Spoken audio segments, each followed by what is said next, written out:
Hello, we are back with Sea of Souls. What's up, everybody? I hope you had a fantastic summer. We weren't away. Obviously, we were doing some one shots and the like, and all those things. And I hope that you were able to join us for some or all of those, including our Jackbox game, which was a lot of fun. That was a really fun night. Oh, wow. But we are back into our oh well. Yeah, if you don't get that, then you got to watch the episode. You can catch the VOD over on YouTube. Do it. It's a lot of fun. We are back into our regular schedule, which means that we are back into Sea of Souls, and we will be doing our Pathfinder game once a month as well. So back into the regular scheme of things. However, I think we kind of unanimously decided that more game nights would be beneficial as well. So rather than waiting for just the summer for that to come around, we'll probably throw in some here and there as well, just to have some good community fun. And we'll have some more community announcements coming soon. But for tonight, sorry? Oh, I just wanted to say thanks to everyone for coming out for that. That was a lot of fun. Oh yeah, that's it. We're done. Mhm. Yep, thanks up. Yeah, we're gonna jump in. It's been a while since we've been on summer break, so we'll give a little bit of a recap to catch us up to where we're at. We're gonna have a new break video that's gonna be coming out. That's gonna give more of a detailed recap of pretty much the story from beginning to now. So stay tuned for that. But for tonight, we'll bring us up to speed before we jump in to episode 63 of the Sea of Souls. So, having left Valtier after stopping the ritual which Triskades was attempting to use to bring himself into the world of Eudora in more full form, after settling some things with the people in Valtier there, helping them to set up their new council, which was going to be ruling over things, you headed to Kias Keep, the new estate belonging to Taylind, having learned that he was a member of the Vale family.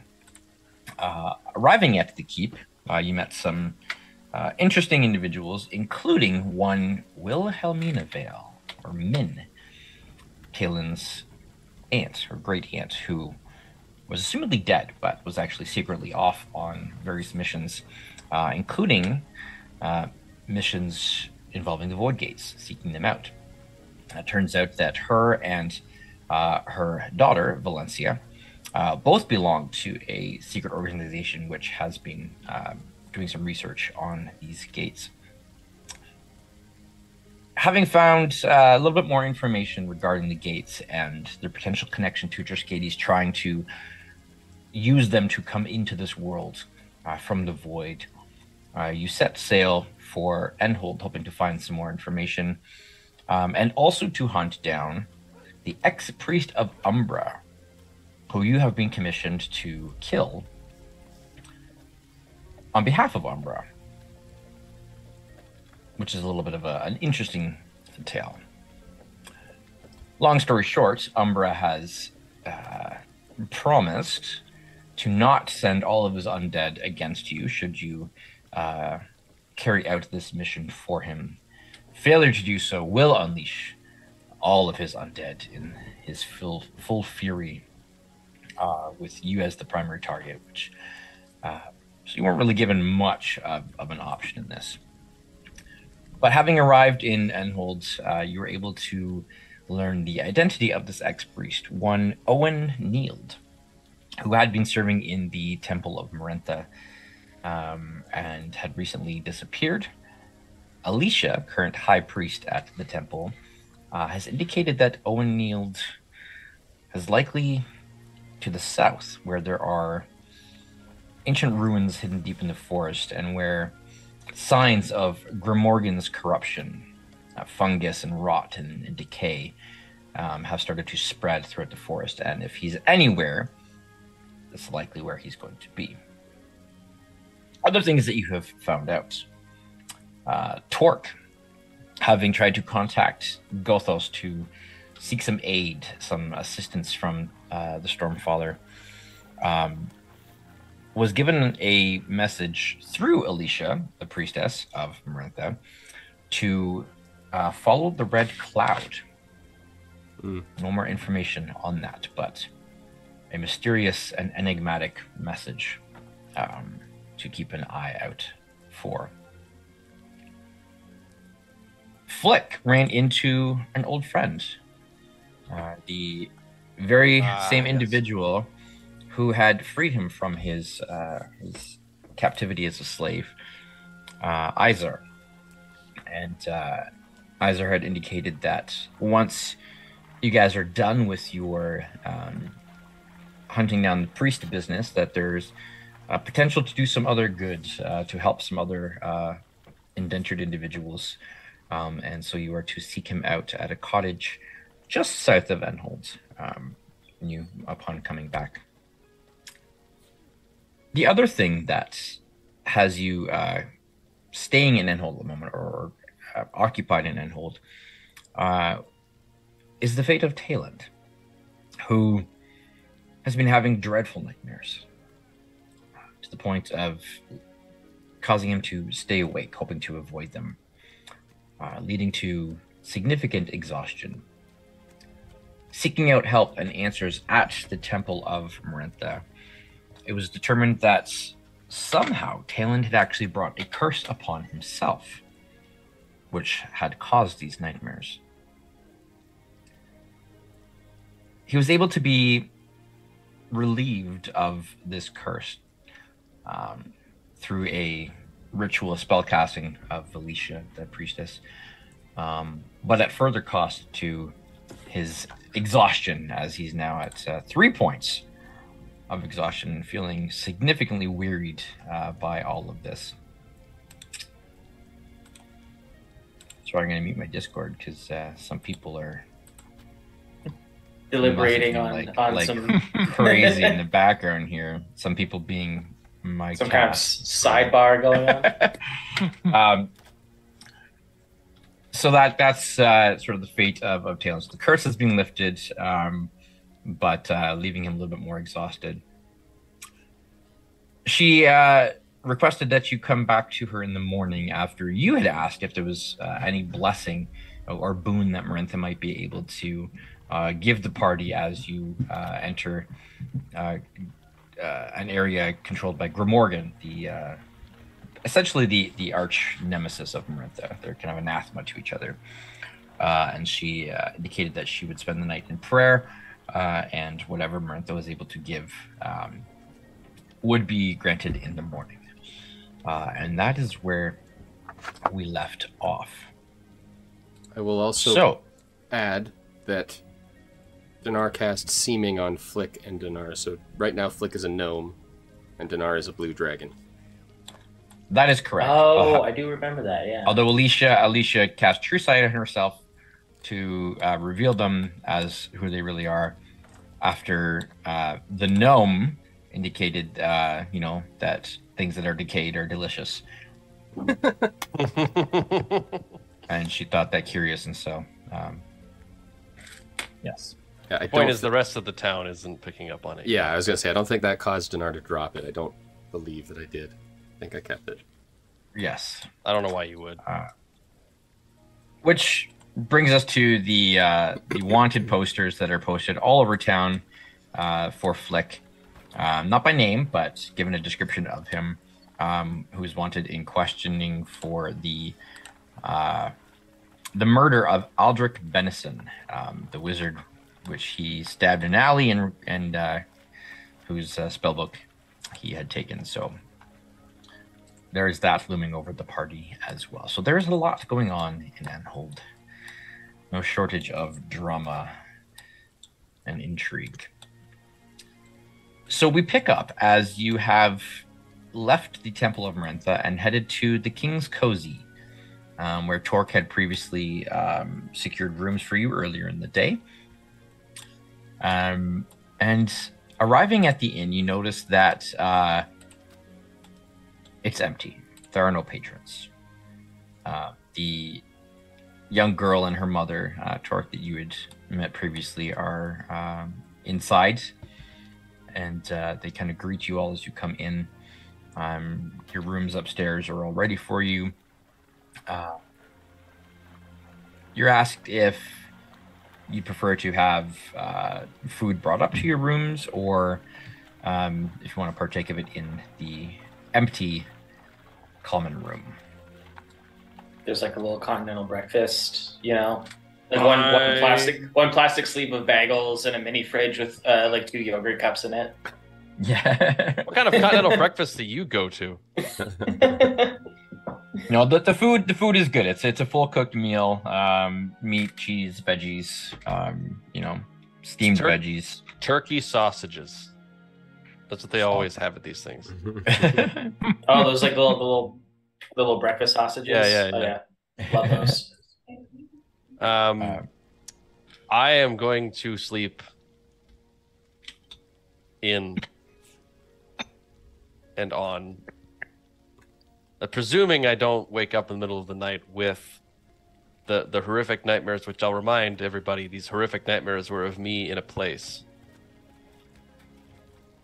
that was full of brightness and color and weird. Yes. A void gate seemingly surrounded by chaos. And hints, a coin hints that I'm actually a clone or someone cloned me, whether or not I'm the original existential stuff. It's not so much a nightmare in that I'm being chased by horrific things or constantly drowning, so much as it is existential dread seeping in and intrusive thoughts.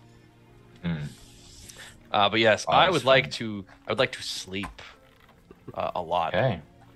I'm probably not going to leave my room unless someone drags me from it. And by somebody, I mean Flick.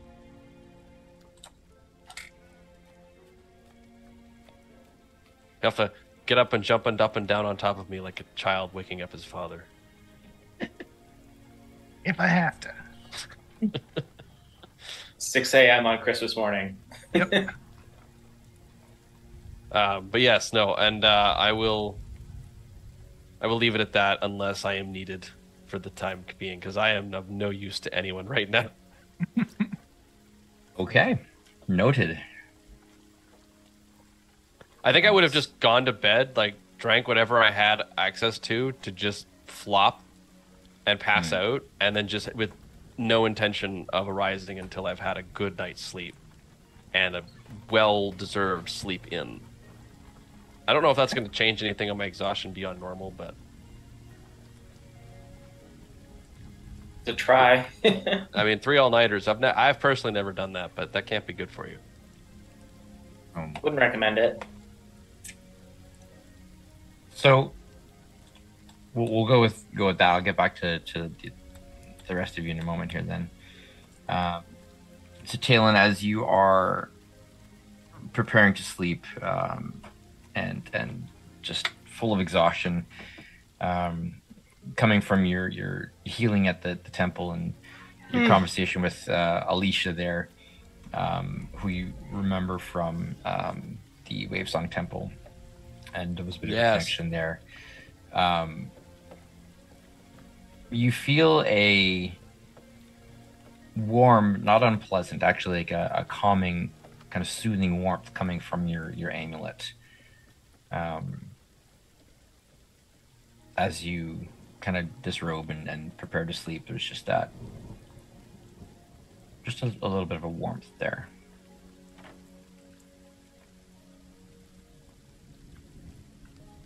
This is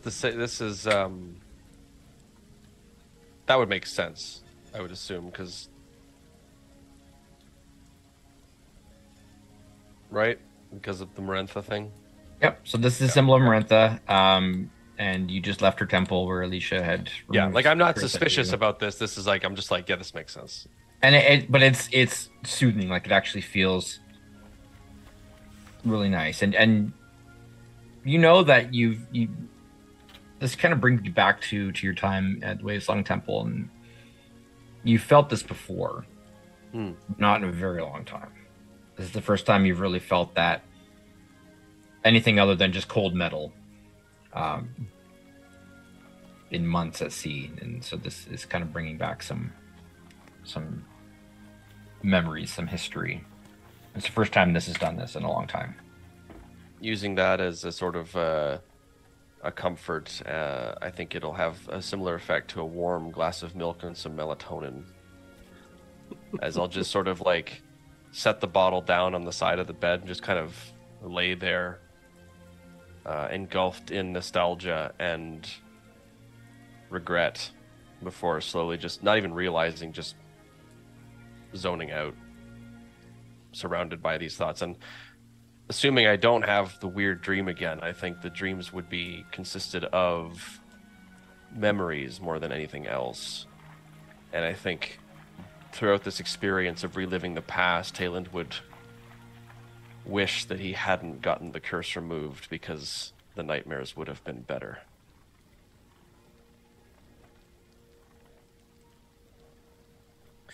Nightmares are over when you awaken from them. A good dream ends when you awake.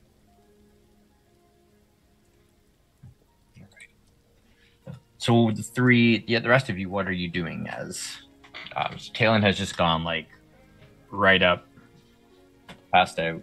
To no one's surprise. Yeah.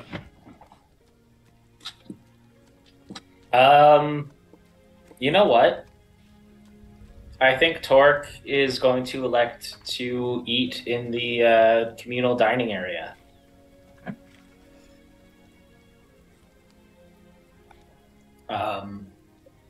And so that is where he's going to be, regardless of where anyone else is as well. If he is there by himself, he's probably just going to sit by the window and just eat quietly. What's the weather like outside right now? A little bit overcast. Looks like there might be rain. Not a storm, but it might rain overnight, which is not uncommon. But cool breeze, overcast. Yeah. All right. Torque is going to sit by the window, eat probably surprisingly little, given his size, just sort of like picking away at a plate and just sort of waiting for the rainfall to begin. That's where he's going to be spending his time. Okay.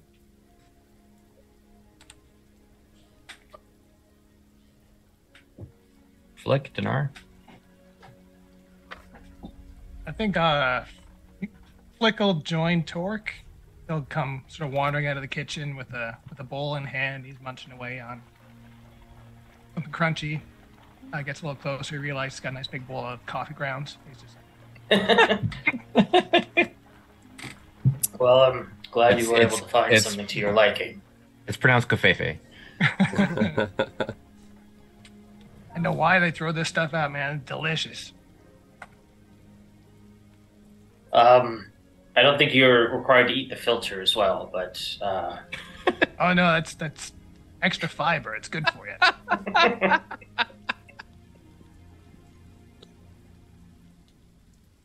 Oh boy. Anywho, you just about ready to ditch this one horse town?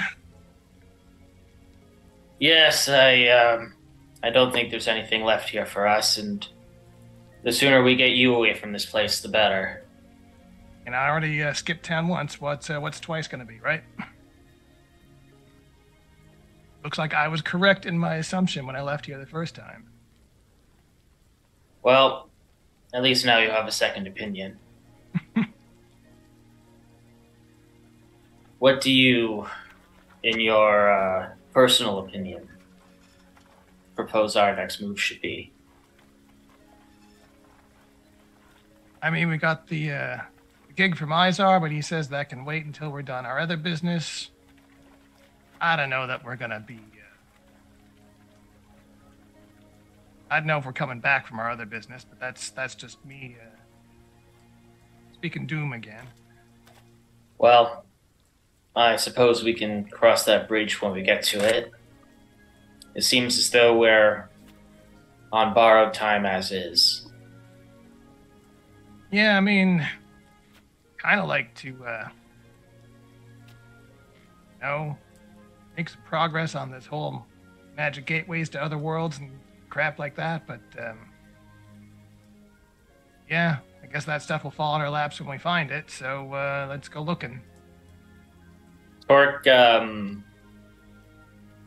of pushes the food around on his plate with his knife and says, you know, this used to be so much easier. Back when there was just a voice at the back of my mind telling me what the right decision was at any given moment. I spent quite a long amount of time in isolation, but since the loss of Desfuna, this is the first time that I've ever felt truly alone with my thoughts. Maybe I've never made my own decisions before now that I think about it. Whether it was my previous captain, or Desfuna, or our current captain, which, don't get me wrong, certainly the best of the three options I've experienced so far, but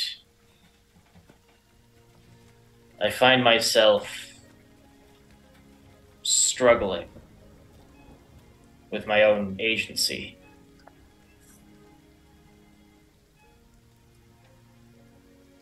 Hey, you're preaching to the choir here, man. Like, I've been 3 years on the outside now, so this is all new to me too, buddy.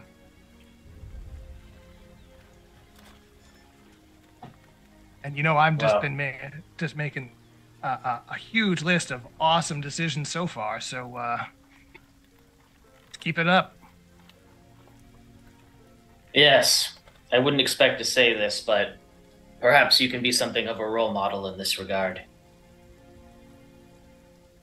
Only everyone could see it that way. I tell you, I knew you were the wise one in the group.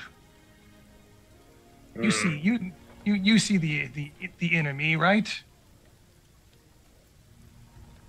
I think that you might be overstating my talents a little bit, but I like to think that I've chosen good company.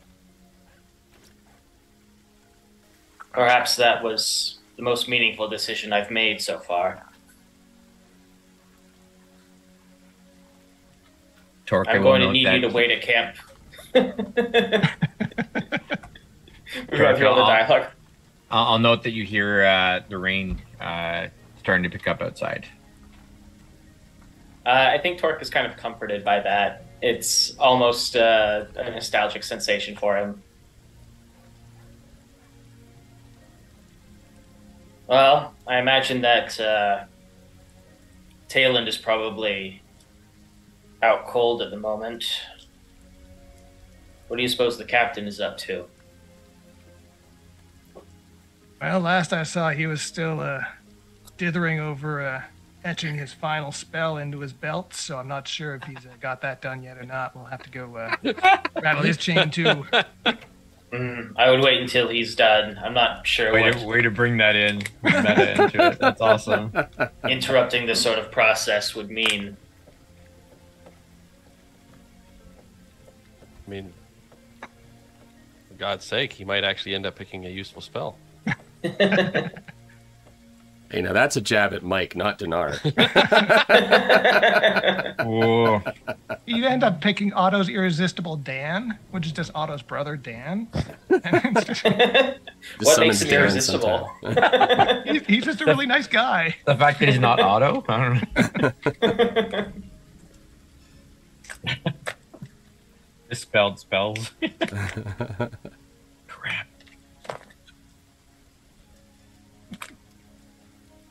He inscribed it like improperly as Ireball. Ireball. Burning Hans.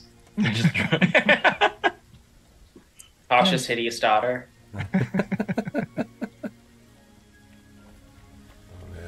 I didn't come up with that. I don't take credit for that. The spells go wrong. All right, I'm full of coffee grounds. I'm gonna go jump on Taylind now. Yeah. We've exhausted all of our dialogue options now. I need you to wait for me in camp.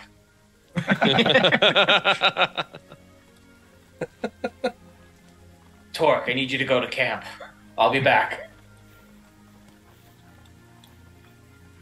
Just the NPC like, sounds like rain outside. Hmm? What was that? Must have been the wind. Well, in this case, it was. Anyway. Yeah. So Dinar, are you? The next morning. Can you tell we've been away for a while? Yeah. A bit.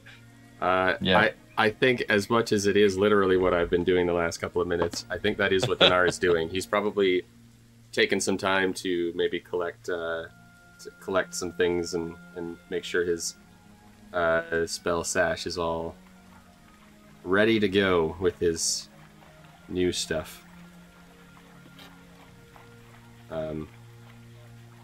Assuming that Torque and Flick are only down for a short while, then that will be what Dinar is doing. Doesn't really want to leave Taylind alone in the upper room, so. Yeah, I feel like we should probably have like maybe a watch, just in case he wakes up screaming.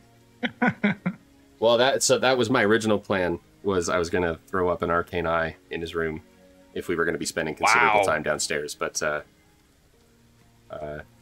doesn't sound like we are, so I can avoid that. 4th level spells all willy-nilly. Well, it's the end of the night. I'm gonna get it all back in a couple hours. So way to show us, like, yeah, I'm a pretty powerful wizard. 4th level, whatever, man. I'll just throw one of those up there. Let me get my spell cards here. Yeah, there you go. Yeah, exactly. At the end of the day, when I haven't cast many spells in the day, oh yeah, I got spells to go. Anybody want to see a magic show? I cast magic missile 7 times. Dang. At 6th level. It sounds like bam, bam, bam, bam. That's just. All right, everybody. Goblin feet up the stairs. I believe we yes. Taylind, get up. Taylind, get up. Taylind, get up. Taylind, get up. Up. Time to get up. Taylind, get up. Taylind, give me a religion check, please. Ooh, I am okay at that. First roll of the fall. And it's decidedly mediocre. Solid 9. With a 13. 13. Okay. As morning rolls around,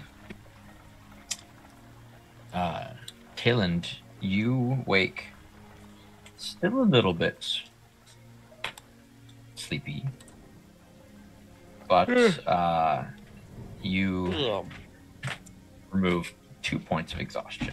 Oh, thank the Lord. Okay. So Now it's like you oversleep and then you wake up like feeling somehow more tired. Yeah. Like, now I just have the forever. I just have the really annoying kind of tired where it's there constantly, but you're annoyed because you're still kind of functional. You can still go about your day, and you can't really take the day off work, really, because you're actually able to function, but you feel miserable. Yeah, you feel that. You feel like state, you got like the aches like in your arms, like like random like spot. That like, feeling of like your eyes being like punched out of your face constantly. Just Yes. And for anyone watching, if you've never felt that, you will. Go work in IT. Go work in IT. Be a parent. That too. Was it that isn't it that new parents lose like 6 months of sleep in the first year? Oh, I believe that. Oh yeah. That seems correct. Oh yeah. Yeah. Definitely. It all happens in the first 2 weeks. So you wake feeling much better. The rest of you all get a full night's sleep. Oh, full healing, all your spells and whistles and spells and Flick, please. I'm full of cheap wine. Whistles. There's certain lines I don't cross. There's a chamber pot here somewhere, I'm sure.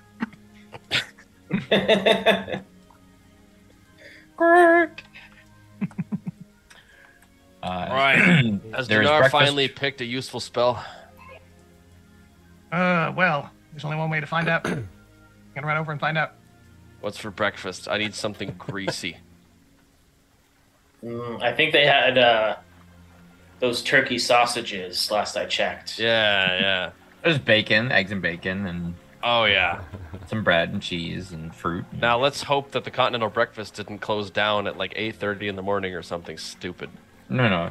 You are currently the establishment's only patrons. So Oh, great. They're Okay. more than happy to feed you because Oh, yeah, it's very empty, right? Yeah. you've paid them. It is totally empty. Like you are literally the only customers staying in the inn. So remember, I've had this Enhold exact is- hotel experience before, and it is weird. remember, Enhold is very, very empty. A lot of people have fled because of the black tide and other issues that are going on, and so it's kind of like it's not a full ghost town, but it's definitely not as many people around, and this establishment is.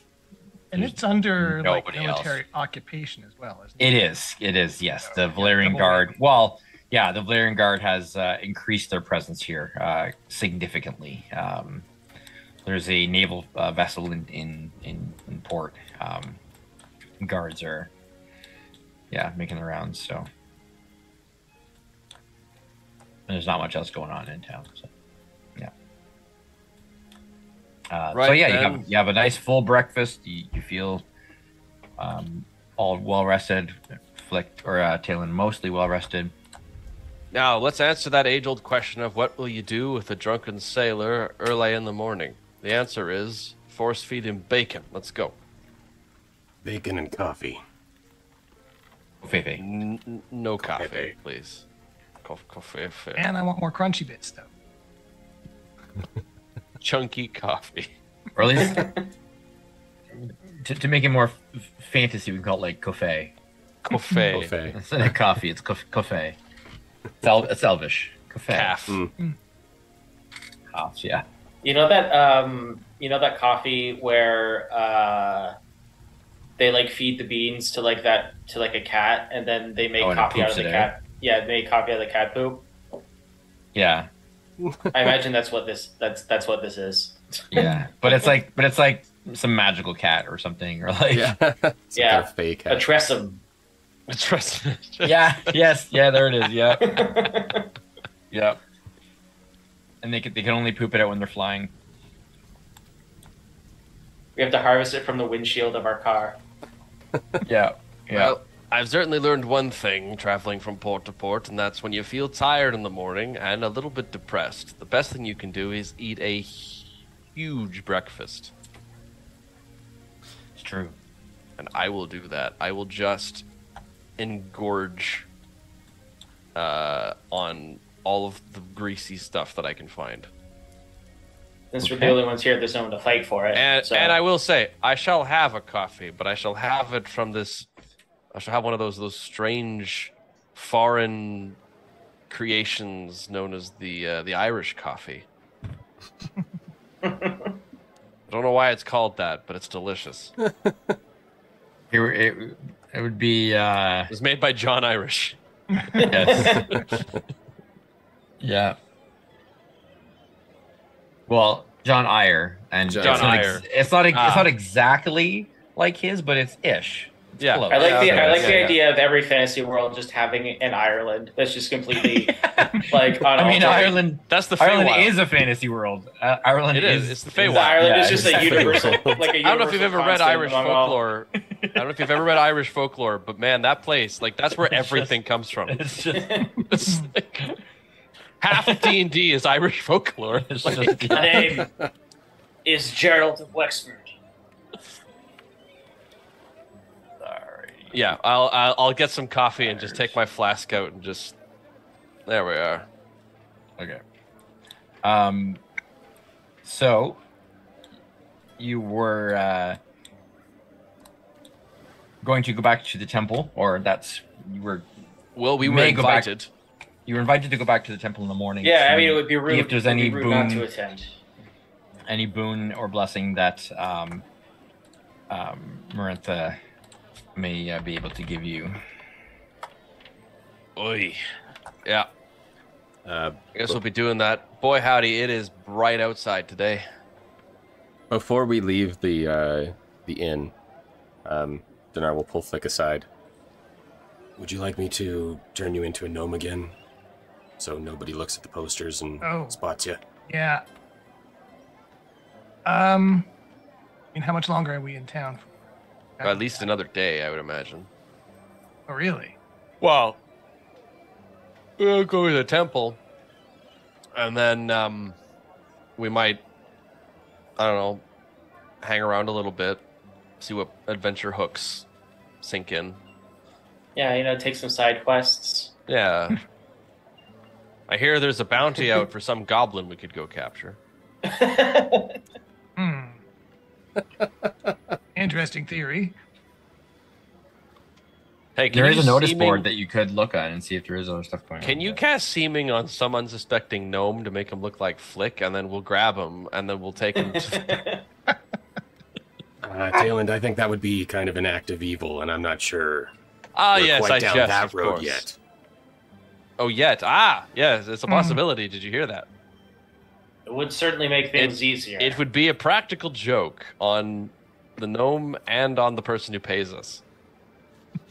Something tells me that would paint a target on our back. For the gnome.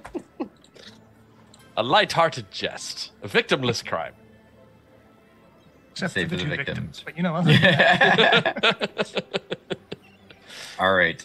I guess, yeah, I think we should. I think there's no reason to draw attention to Flick, even if we're planning on leaving immediately. oh yeah, it's more about if we're leaving within an hour, and then I can look after it myself. If it's longer than that, then sure. I just don't see it. I mean, look, the guy wants to start throwing around his high-level spells like candy. I say let him.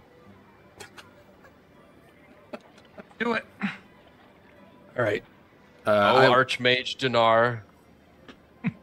That's right. Archmage Mr. Dinar is to you. Mr. Archmage. Mr. Archmage Professor Dinar. Yes, that's my title now. Captain.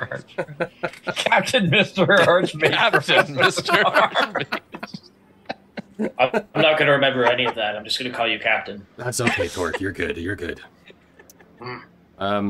Knowing that Taylind is still a little bit exhausted, I'm going to cast Steaming on Flick and change him back into the gnome that he was the previous night.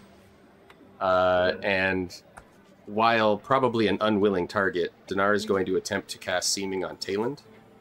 Does it make him look more rested? Maybe make him make a little bit of a practical joke here. He's wearing dark pants and a light shirt. I'm going to make him wear a dark shirt and light pants. Oh, you fiend. You asked for 2 ice cubes in your drink, but I only gave you 1. You absolute fiend. So And an he's the one on unwilling the hook for the new creature. character art. I'm just, I just got to switch some colors around. That's all. palette if you, swap. if you're unwilling, you can try a charisma saving throw. You know what? Yeah, I'll give that a shot. Why Go for not? it. Let's have some fun. I don't get disadvantage on saves, so that's at least a Yeah, benefit. that's right. That's true. And I rolled a 12. Had to beat a 16. So And I have a +8 on that. No. your shirt is brown and your Oh. pants are white. Ooh, white pants. That's asking for trouble. You'd hold Hardy, a rainy ha day out. ha ha. Oh, I'm so sorry, Taylind. I guess my magic splashed off a Flick and a little bit onto you. Oh That's yes, too you're bad. just over bursting with magical power. That's right, I guess. I'm just so Well, powerful good thing now. it wasn't a useful spell, or else you might be in a lot more trouble. Hey! Put her there, Torque. Oh, I was making fun of you. Don't leave me hanging. Oh, Nap. Who needs plot? This is just the rest of our campaign right here. Is this our bottle episode? You guys just teasing each other. well, That's- hey, that's look, just no, what we it's just gonna go. be. It could be the beach episode, but here we all are in the town. No. It's not going to be the Right, musical, that's all. though. That's not going to happen.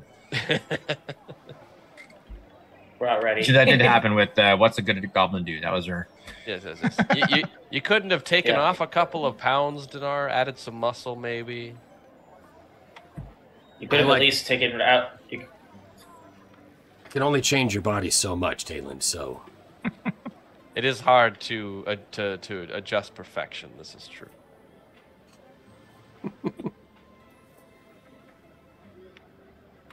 I mean, So all you to the can do is temple? rearrange my clothes. Yes. Yeah, are we at the temple Out now? of town? We- Yeah, we'll What? head to the temple. Yeah, once I'm done seaming, then we can leave the tavern.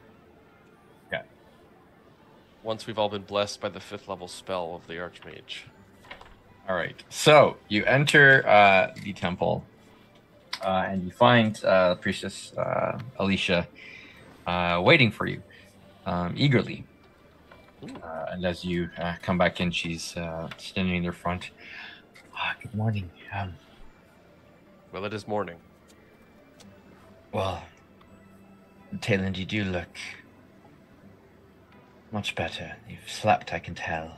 Well, I wouldn't say I look better. I mean, I look different. It's a different outfit. It's not a better outfit. I meant there's less bags under your eyes. You seem more hale than you were before, so... Yes, I guess I do have to thank you for your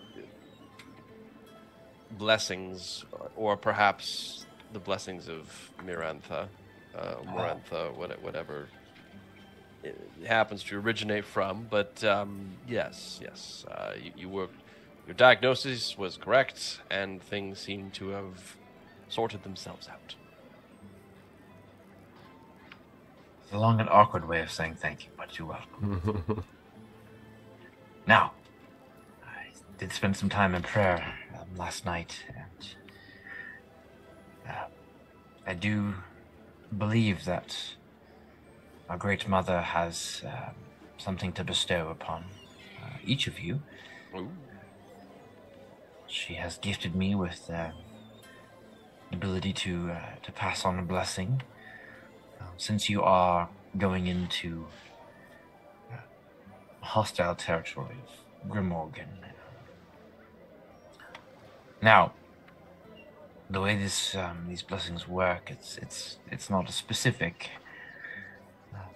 I can't say, well, here's what it is. It's whatever the lady wishes to dispense to you. But for those of you who are willing to receive what she has to give,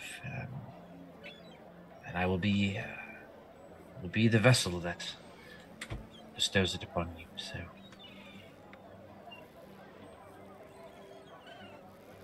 Taylind will just kind of grab Torque by the shell and just kind of shove him in front of the priest. Sounds like a job for you, Torque, buddy. I mean, if I might say so, I think that it's only natural that our captain should have the honor. Well, each of you may receive a blessing, so... Ooh, I'll take the first one. I just mean that the captain should be the one to go first as our leader. And I'll tell you what, Torque, I appreciate the offer. I will go first, and as Taylind has so kindly pointed out, I will be the guinea pig. Very good. Please, come forward then. Named after John Guinea. Dude is a mess. Alright, Dinar will walk forward. Okay. May I? And she holds a hand out to indicates towards your chest, like... Of course. She places a hand on your chest and closes her eyes. May the great mother of Eudora, protector of nature, bestow her blessing upon you, chat. Roll a d6 for me, please. Mike. 1d6. Random chance. Love it. well, that means that we could end up with the same one. Let's do that dice. I rolled a 2. 2. You receive the blessing of protection. Ooh. Good one. Sounds like a good one. I mean, useful. Everyone likes protection. For the next 48 hours, your AC and your saving throws gain a +1 bonus. Wow, you really need that one. That's a good one for you. Yep. That is a good one. It's going to work out better. Dinar will kind of bow his head and step to the side. Who's next? That's a nice kind of blessing that, like, doesn't matter who you are, you're not going to complain about it. Yep. Well, I I suppose I was already. I mean, I guess you're already there. Yeah. I was already volunteered once. Yes. A D6, you say? Blessing of strike. So she puts, asks permission again, like, may I? Certainly, yes. May the great mother of all, protector of nature, bestow her blessing upon you, child. 1d6. And also with you. 2. You also received the blessing of protection. So same as Dinar for the next 48 hours. Again, +1 bonus to armor useful, class and saving throws. Solid for torque. Big old 19. Yeah. Ooh. I'll take the free thing. I'll take the free magic buff. The potent. I will go to eagerly step forward, but then forget how tired I am and just sort of stumble slightly and just kind of like and try to use my bardic performance and kind of like turn that falter into a swagger. Just be like, yes. All right, give me a performance check. Wobble slightly. Look at me and my big mouth. Yeah, I can do that. I'm great at this. This is a disadvantage because you are exhausted. It is a disadvantage. This is true. Luckily, I'm pretty good at performance. 18. Hey, okay. Not bad. You pull it off. She kind of gives a smirk and a wink. 1d6, please. 1d6. 4. 4? Not protection. No. You gain the blessing of understanding. Oh, good. I need that. For the next 48 hours, your wisdom score is increased by 2. Holy smokes, that's great. Wow. We got to come back here every week to top that up. Every 2 days, we'll just come back here and just chill. That's fantastic.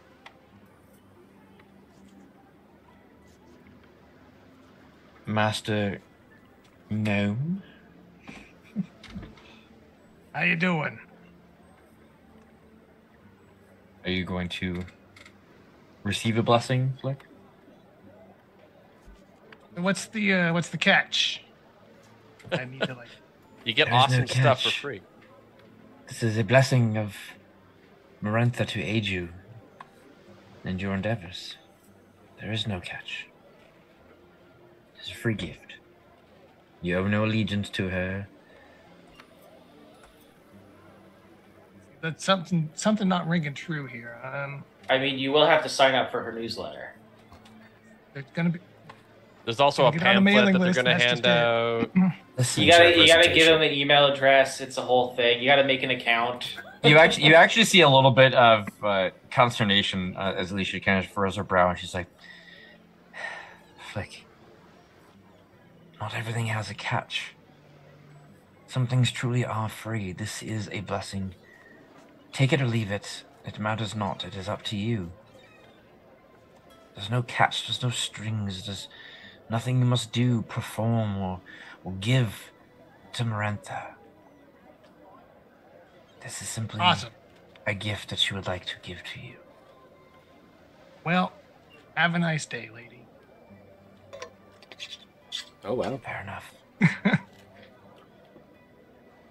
Beholden to enough people already. Strings or none, visible or not. I'm good. Thank you. I do hope that you find the ability to accept kindness when it's given to you in the future, Flick. Good luck, friends. I was gonna ask if one of us could go back for seconds, but Can I have You see there's actual confusion and almost what looks like pain on her face as she seems genuinely disheartened by that response, and she kind of turns around and just walks into the back of the temple. But before she goes to the back of the temple, or maybe, no, I'll let her walk back there. Guys, if you can permit me a minute, I just need to go and have a quick chat with Alicia. take your silence as a resounding okay. All right. As you are, Captain. I mean, you're the captain. Dinar will go back. Can you put in a good word for me to get Flick's not accepted blessing? Because 2 blessings sounds like something I could really enjoy. Yeah, I'll see what I can do for you. Thank you. I'll get you some special captain support. Dinar will run up towards Alicia. Alicia, before you go, Yes, sorry. What is it? Dinar, right? Dinar, yes. Your town has been lacking in shops and merchants and things like that could supply me with things that I need to cast my spells. I was wondering yes. I was wondering if perhaps there was something in the temple that might be of use to me. See, I have the ability to scry, but I don't have the implement I need in order to do this. I was wondering if you had a crystal ball or a silver mirror that I could use, even buy, and give a donation to the temple for.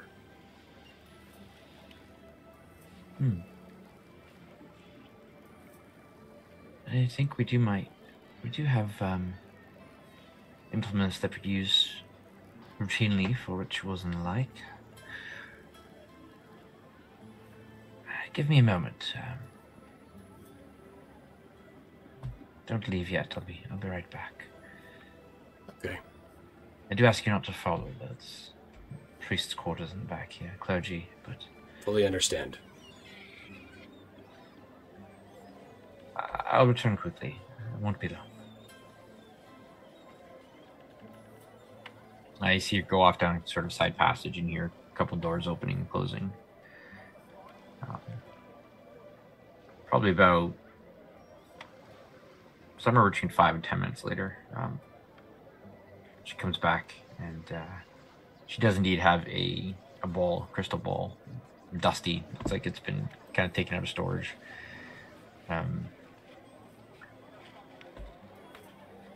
I'll be honest, I don't know if it still works or not. The previous high priestess here was more of a diviner than I am.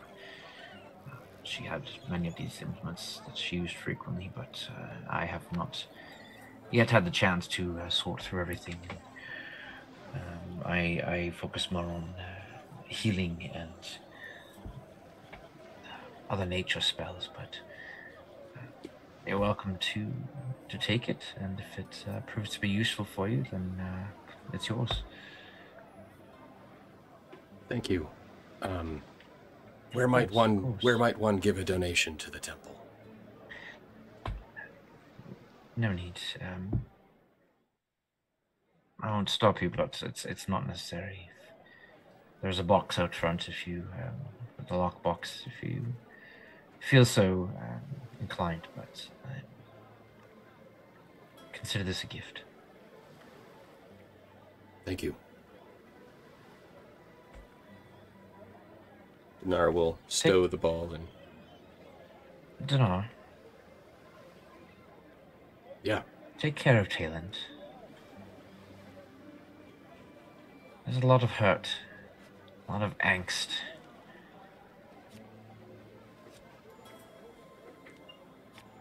Yeah, I feel like he holds on to it.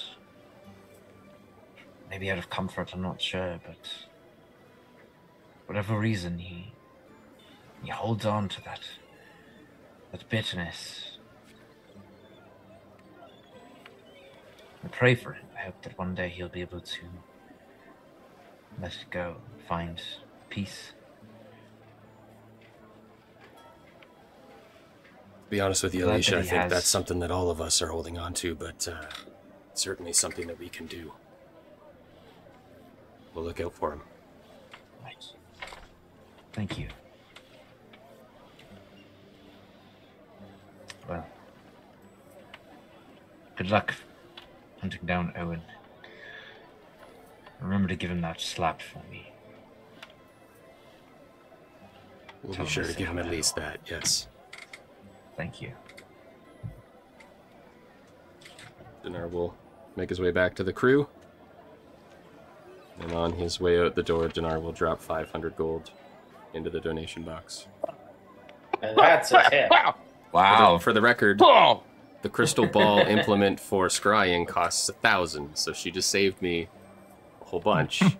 No, she saved you all of it. I understand that, And but then- she also gave us help. away 500 gold. Yeah, we have It's called 86,000 gratuity. platinum, so whatever. It is true. We are kind of rolling in it right now. Right now we are. I mean, I have an entire keep with an island. Well, and that exactly. Yeah. So My net worth is. Oh my I god! eat coffee Oh. grounds for breakfast and like it. Is that the villain arc? Is the villain arc going to be Taylind becoming a landlord? That's Of the a follow-up B&B. campaign. Eat the rent. A D&D B&B. Air D&D. All right. What's the plan, gents?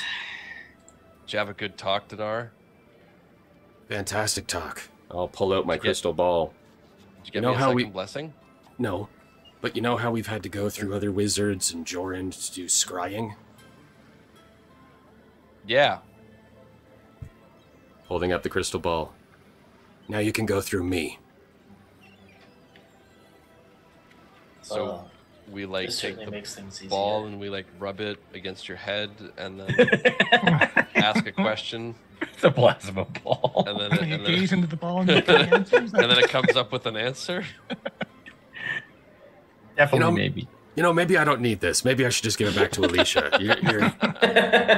Thought I finally had something you would consider useless or useful, but what do I know? Can you? Well, can this you is certainly a boon. Who would you suggest that we use this to scry? I mean, on? from what I understand, we now have an instant headache if you just try to use it on Triskades. Well, obviously, we're not going to try to use it on Triskades. Can we? You can only. Can you scry on people? This is Taylind knowing nothing about magic, other than the magic that he uses. Can you scry on people who you don't know? No. So we If- can only look at people that we know about, and that we roughly know what they're doing. Can you scry the dragon? Which dragon? The one that we met? What do you I would mean, assume which so. dragon? Well, there's Bronag, and then there's the one that he said is sleeping. Did I tell you guys that? Yeah, you did. Okay. Either of them? Well, Bronag I could scry on. Maybe. He might have barriers in place. He's a very ancient and amazing creature. Oh, I see. So we can scry on people that we know about and who don't have barriers in place to prevent us from doing it. Yes. Okay. The people like that we 5 want to people. scry on do have the option to try to reject it or to repel it. Okay. Can you scry runics? Totally. We know what he looks Oh. like. We know him. We're familiar. Well, we with assume we know what he looks like. Him. Well, but He we is- can scry on what we know of him and see what that reveals. Runix is slippery, however. He's a True. slimy I'm- individual. I'm sure that he has some sort of protection against this sort of thing in place, being as secretive as he is. Still, I suppose it Possibly, yeah. wouldn't. So what I'm Wouldn't hearing is that this be spell harmful is to try. useful, except it isn't. Well, it's useful for everyone else against us. Because we ain't got crap. This is true. Like a jerk, Taylind. Look, But no, it's another means for gaining information for places that we maybe want to go or people we want to check up on. Perhaps we should Sounds like a plan. test this out later Can you tonight use it to when we're more scry settled. Can you use it to scry the largest source of booze within a mile radius? No. I'm pretty sure if we did that, then it would just be an X-ray on your own liver, Taylind. Oh! Burn! Fair point. Wow, Torque, Facts right there.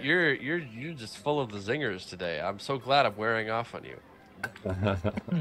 It's been a weird couple of days, I will admit. Can you imagine? Can you imagine if the you from like I don't know what's it been like 6 months? 6 months ago met the you now, they'd be enemies. For a number of different reasons. Maybe Yes. not the ones you're referring to, but yes. I'm still right, and that's all that matters. Captain, Yeah. perhaps we should test this scrying device later tonight when we're in a more secure location. Hey, would you be able Now- to scry on the dwarves that are hunting you? Yeah, if I know which ones specifically are hunting me, yes. Torque to Anybody, answer. you could scry anybody you can send. Yeah. Can you do both at the same time? Yeah. Can you get like a video feed and an audio feed?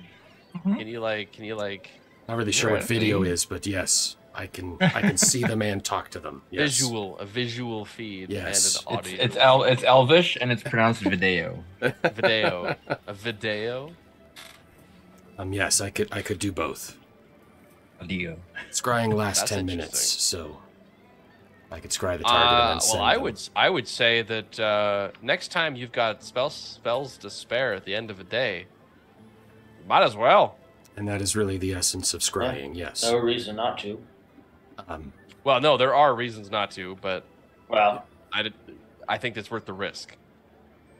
It potentially lets people that you don't want to know you're watching them know that you're watching them.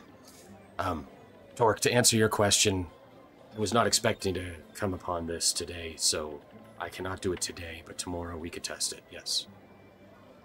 very well. For now, then, I think that we should press on to our next piece of business. Hey, with the ability to scry, we could find this guy on the wanted poster and claim the bounty. Moving on.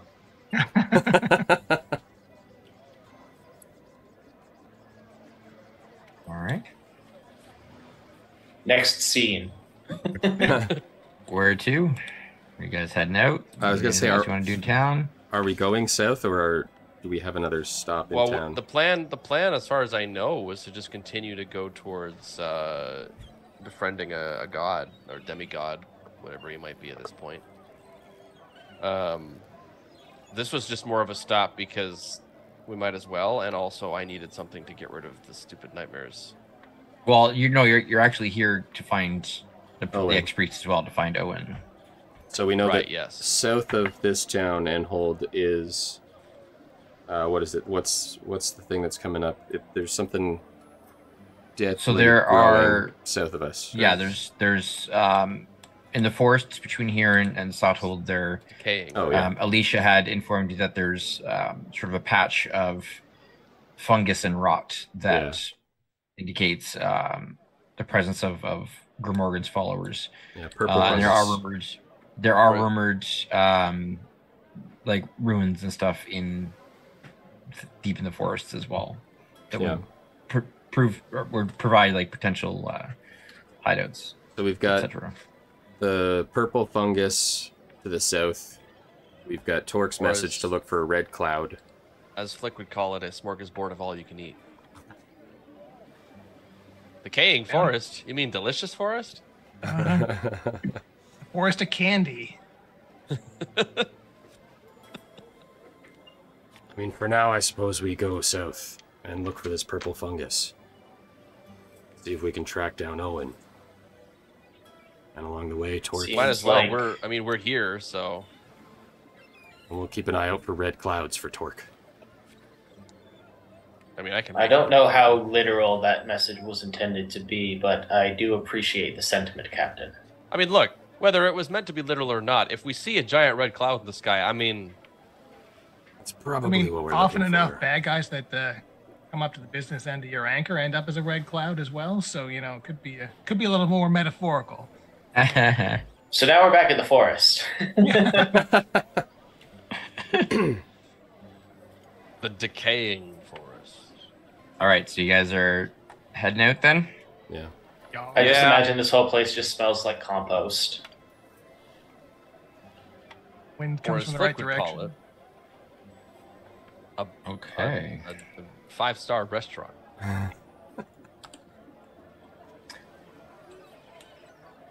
So as we head out into the wilds. Oh my goodness, land.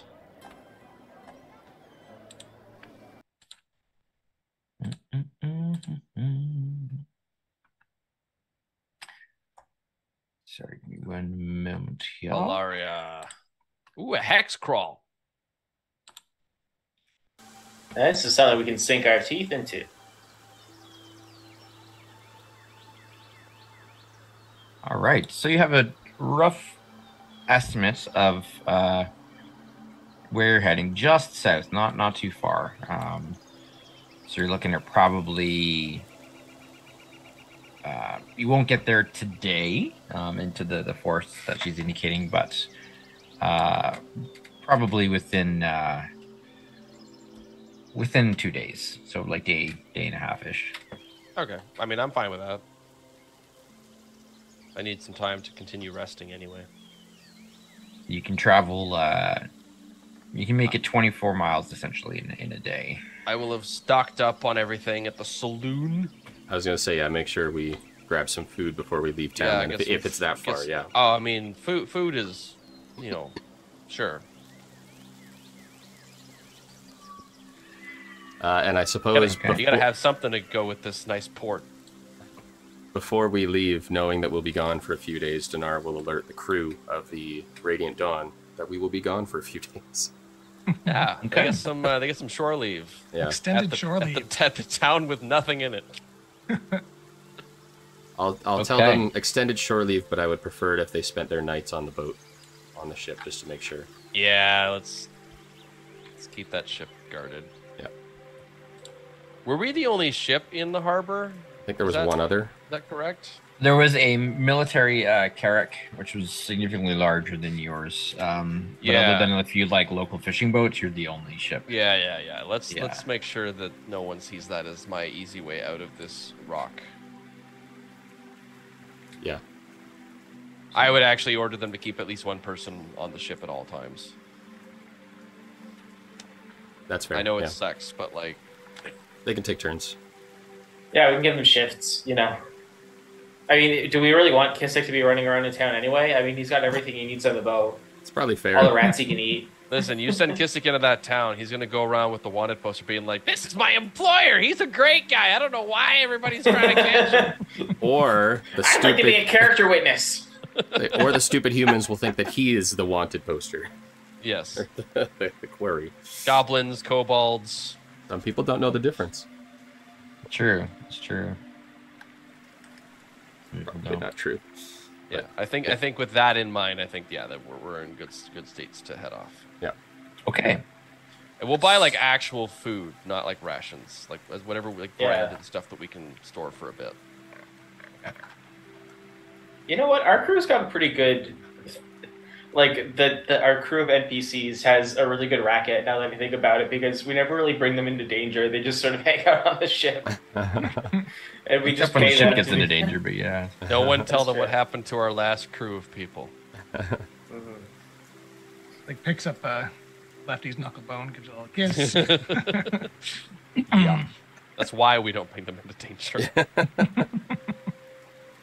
All right. So, let me get just a couple things from you guys. So as you set out, marching order, first of all, who's gonna take the front? Who's gonna take the lead on the road? I feel like that should be Torque. Yeah, I've got Torque has pretty good survival. Torque has pretty good perception. I feel like it would make sense for him to kind of take the lead on this. Okay. Dinar will bring up the rear. Really? I was thinking I should be in the back because if something does come from behind, I'm pretty alert You're to Mr. potential Perception. threats, and if anything does attack us from behind, you'll be dead immediately. All right, I'll go second last then. Yeah, Perfect. I can at least take 2 hits. You can only take 1. Hey, I got the protection, so I'm at a 13 right now. That's true. 13. Cat's mage armor. Yeah, I could do that. Okay, so sorry, Dinar, you're going second last? I'll go second last, so I guess that makes our order Torque, Flick, Dinar, Taylind. If Flick is okay with being second. Okay. It means me and Dinar get some quality time together in the back. And Flick and Torque can get some quality time in the lead. Okay. As you're traveling, what sort of pace do you want to set? So regular travel pace would get you there in about a day and a half. If you wanted to like go faster, I mean, you could run, but you run the example. There's the. I feel like running through a forest is probably a bit of a tripping hazard. Are we in a hurry? Not particularly. Yeah, not necessarily. I feel like, I mean, the only benefit to going slowly would be that we'd be more like cautious. So I feel like we have no reason to. I mean, I guess the decaying wood sounds pretty unpleasant. The last time we went walking on land in a kind of decaying place, we ran into some super zombies. And by that, I mean a normal zombie with really high luck. Yeah, those zombies, like the one that just kept coming back. Yeah. Kept coming back. It's like, you kill it to 0. Nope, just kidding. 1 hit point. We killed you that zombie nope, like just 4 kidding. times. Nope, just kidding. It's back. Nope, just kidding. I'll say, given that Taylind is still suffering from a point of exhaustion and we're not in a rush, I think maybe we're at a hike's pace. Yeah. We're not in a rush, but we're also not going super slow. That is the other reason I wanted to be in the back. Okay, When so you're, just when you're sort in of the a back, you standard. can fall behind a little bit and no one cares. Okay. So just sort of standard pace then. Okay. Yeah. And what's everybody's attention like? So as you're going along, anybody paying special attention, or you guys kind of anything in particular you want to do? Not too extraneous while you're walking. So obviously you can't like craft things, but if you want to like. Torque is definitely on like high alert for danger for sure. He's going to be, just as the leader of the marching group, he's going to take it upon himself to just ensure that he's, that his attention is not wavering. Okay. I will have Paige out. Okay. Not too far ahead of Torque, but at least, maybe 20 or 30 feet ahead. Sure. Sort of going tree to tree and keeping pace, and I'll periodically check in and just take a view from above. Okay. So, I think I will. Assuming we're not trying to be incredibly quiet and stealthy, I will lead us. I mean, you are on a road as well. Just so you're aware, that's that what there I'm is a saying. road that's heading south, right? So, I shall lead us on a merry sing-along. okay. So let's say maybe you're trying to keep spirits up, kind of thing. Yeah. Or... It's a long journey, about 2.5 days, and you might be thinking, boy, you're gonna need a long playlist, and I'll have you know, with the magic that is sea shanties, you only need one song, and it's called "Blow the Man Down." With over 200 verses, you're set for a while. And you could just keep it on repeat, and it'll be like you're singing a new song every single time. If you guys want to grab like grass and stuff, like stuffing your ears, that's a free action. I'm not sure if a sea shanty would be appropriate if we're not at sea. Do you know any wood shanties, Taylind? So yes, that's called a hut. No, that is a good point. It is. What is it called? If you sing a sea shanty on land, blasphemy. It is considered taboo, actually. But there are forbidders, which are shanties that are specifically designed to sound like shanties, but were written for the land. Now, you bring up an interesting point, which is that "Blow the Man Down" is not one of those. If you would prefer a land-based song, I don't have one with 200 and something verses. You might have to loop it. Nar, what are you doing? So Taylind and Torque just get into an argument at this point. Yeah. Just arguing the semantics of a sea shanty when you're not. So the at sea. two lookouts are now distracted by fighting with each other. This is good. This is a good start. Oh, Torque is not making eye contact. He's having this argument all while keeping his head on a swivel. I am not. Dinar, I am what would you like to be doing during this, though? On the argument. I think while they are arguing, Dinar will pull out. Short piece of copper wire, and cast sending to Kamari. Because last we left Kamari, we'd kind of upset her a little bit. But the mages from the Ivory Spire were also trying to study a way to retake their home and the people. So yes. Figure we have some downtime. We're on a hike. So I'll check in. Hey, Kamari. We're in Enhold. Wondering how the progress is going. On your research to take back the Ivory Spire. Also, Taylind's been fixed.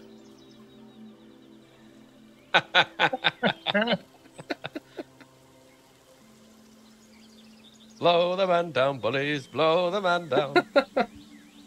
Dinar, good to hear you. Progress is slow. The spire, I think it is out of our reach for now. We will keep trying. Fixed? Don't respond. Just leave her to interpret that however she wants. Dinar is going to leave her hanging for now. Just because that is a 3rd level spell, so we don't know what we're about to run into. But we had some downtime, so. Tell you what, Torque, with all this walking, there is a song that comes to mind. I wanna be in the cavalry if they send me off to war. I will Something get... tells me you would not be cut out for the military, Taylind. I will get perception checks from Torque and flick through page as well. Okay. Perception. I want a good steed under me like my forefathers before. Ugh. That's a 10. Maybe I was a little distracted. Oh by boy, the yeah. That's better. Good old flick. Always watching.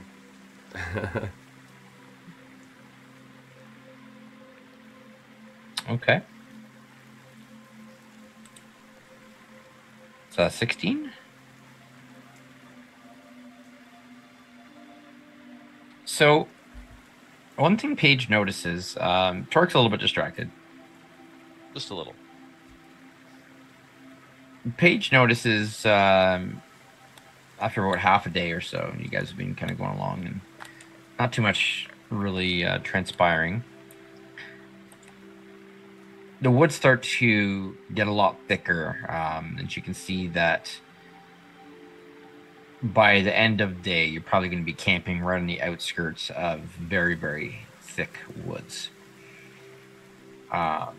The road ahead is clear and open. There doesn't seem to be anybody around.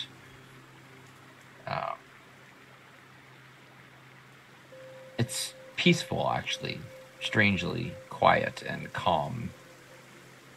There's no real signs of decay yet. So this area at least seems to be nice. Are there like obvious spots along the road where people have previously camped? Or I'd say as you're going along, you can see, that there are, pretty much spots have been picked out and fire pits that have been covered over or doused, and there's spots where there's logs that have been arranged, for a campfire. Some brush that's been cleared for things like that. So just here and there's some nice spots where there's some nice brush to to make a shelter. But yeah, there's nobody around right now. So you see, it's not like it's no life. There's birds, there's signs of sort of your typical wildlife, natural beasts here and there, small critters and the like, but Yeah, it's kind of a pleasant walk, actually. Okay. For the great outdoorsman leading the way knows that the woods are getting thicker because there's more trees. So, on we go. And I want a good mount when the bugle sounds and I hear the cannons roared. I want to be in the cavalry if I must go off to war. Dinar. Yep. Can I get you to give me a wisdom saving throw, please? Oh, boy. Uh-oh. You do get a +1 to that thanks to your blessing. My blessing? The blessing of protection. Oh, You yeah, get saving. +1 to That all was saving saves throws as and well, ACs. yes. Okay, wisdom saving throw. Dinar's wisdom he's got a good saving throw. He's trained in that. Let's do this dice. So this is +7. 19. So 26. Ooh. Okay. Wisdom's. Oh, is somebody trying to scry on us? That would be ironic. That would be. Make a good episode title, though. Scry versus Scry. You do, in fact, feel somebody trying to watch you. You feel a sense of invisible eyes.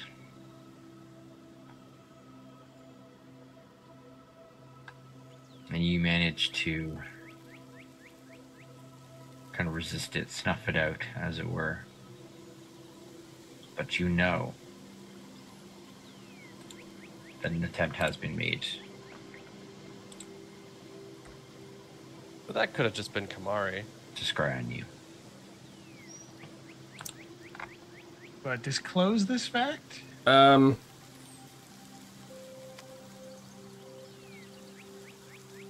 Yeah. Dinar's gonna hold up a hand. Hang on, guys. I'm new to scrying, but I'm fairly certain somebody just tried to scry on me. Were you able to get a Tell you. read on... Were you able to receive any impression on who it was? That's not exactly how scrying works. I sensed that it was incoming, and I was able to reject it, to repel it. Rings attached, blessings. No, we gotta check in on you, make sure you're being good people. Telling you. See, I've had a conversation recently with Jorand, so it could just be Jorand. But you'd think maybe Jorand would preface... Could be it. Well, yeah, Lots it of people. could be the Gungram. Unfortunately, there are quite a few people that would probably like to snoop on us, which makes narrowing it down somewhat difficult. I will correct you there. They're not snooping on us. They're snooping on him. Who's looking for D? Good point. I mean, who wouldn't?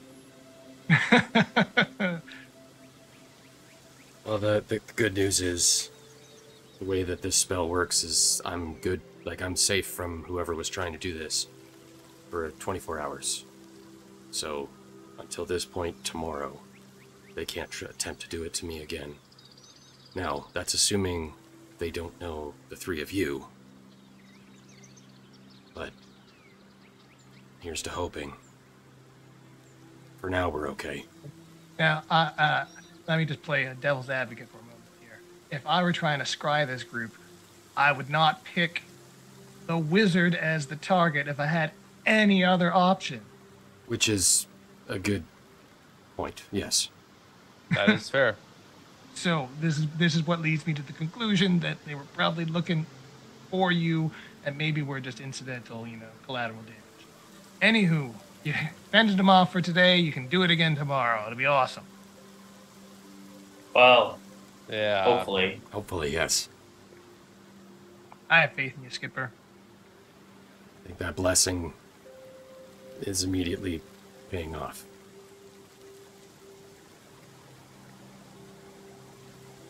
Well, let's carry on.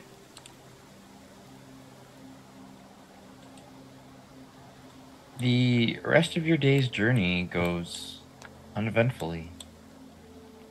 Devin, Trillium wants you to know nice that she commends walk. your song choices so far tonight. I don't know if you got that. Hey, Devin. Sorry, Trillium wanted to say that your song choices tonight are on point. Oh, thank you. I mean, I like to think that they're always on point, but I appreciate it. I appreciate you specifically referring to this one. All right. So as you reach the end of the first day, you find a good spot to set up camp. You can kind of Nice little camp. cloister. Yeah, there's before you get into the thick of the woods. There is a stream that kind of runs parallel to the road for most of the way, actually south,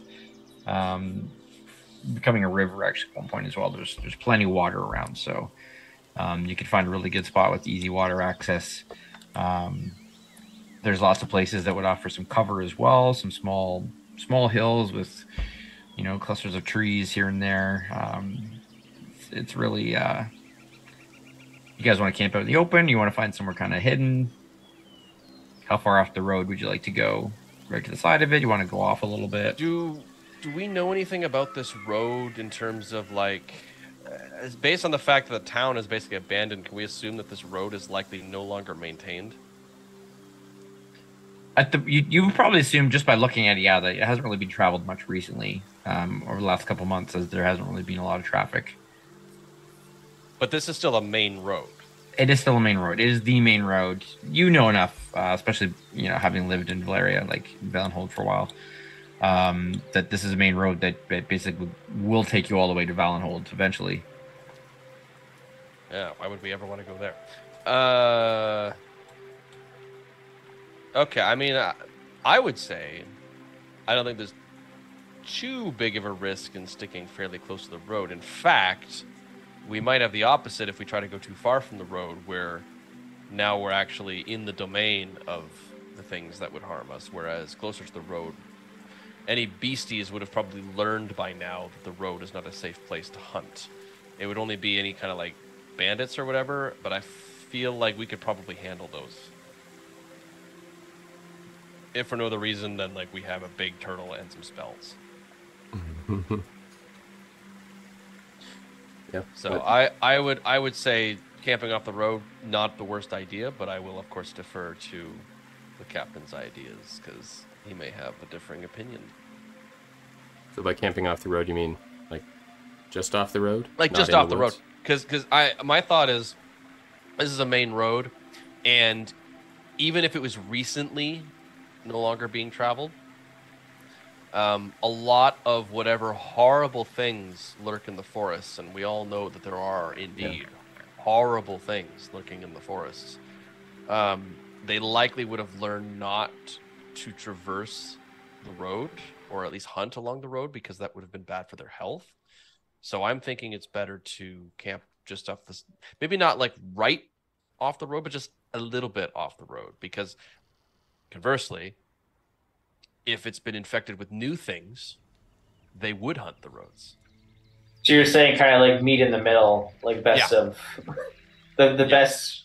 I'm saying worlds. if we go too far off the road, we're basically antagonizing everything. Whereas we stay a little bit close to the road, regardless of what the threat might be. I think we're getting the best average odds.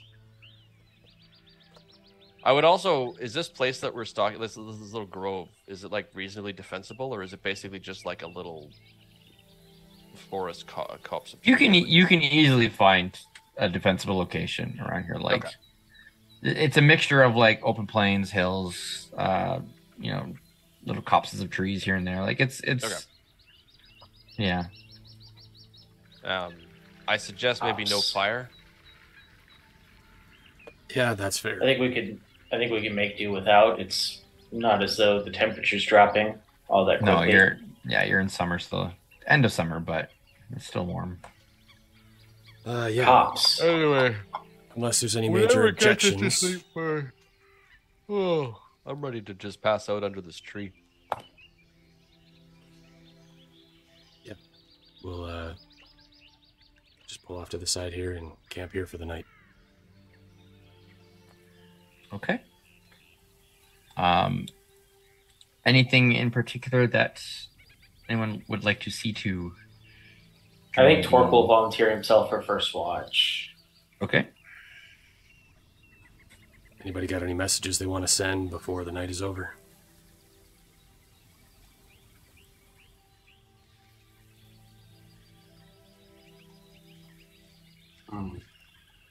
I'm just Maybe just one back to a representative from our crew, just letting them know that we're currently all right, I suppose. Yeah, I could do that. Okay. I'm content with that just being something that is said is done. Yeah. You know, we'll play all of that. Everything. Okay. Anything else that anybody wants to see to, other than sleep, food? I'm sleeping. I'm eating, drinking, and sleeping. Those are the three things that I am doing. Okay. During Flick's watch, he's going to test out his new spell. So he'll be actually a little hidey hole. He picked up rope trick. Oh, I love rope trick. Watching over the camp from above. Why don't we all just sleep in rope trick? He's on less an hour. Okay. Only an hour, yeah. Yeah. When did you learn rope trick? Just picked it up, Level man. 12. Just learned it in my book, man. That's great. It is great. I love It's a that really spell. useful spell. It's such is. Such an underutilized spell. It really is awesome. It's a fun one. I pour over the books looking for anything that doesn't require a saving throw because my save DC is garbage. So I'm getting all the utility spells. Gotcha. Okay. Well, as you camp for the night, why don't we go ahead and take a break ourselves? Sounds good. Good stopping point or pausing point. So we'll take a break, refresh ourselves, and we'll be back shortly. So don't go anywhere.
You can like mix the, put the bread and the, potatoes and the cheese and the meat just like all together, just mash And it baby, in. you got a stew going.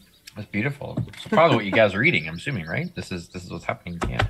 Welcome back. We are back from break, and we're just talking about food and deliciousness, the simple pleasures in life, like bread, and how fantastic it is. Unless you're celiac, and I apologize for the harm that we've caused. Sort of.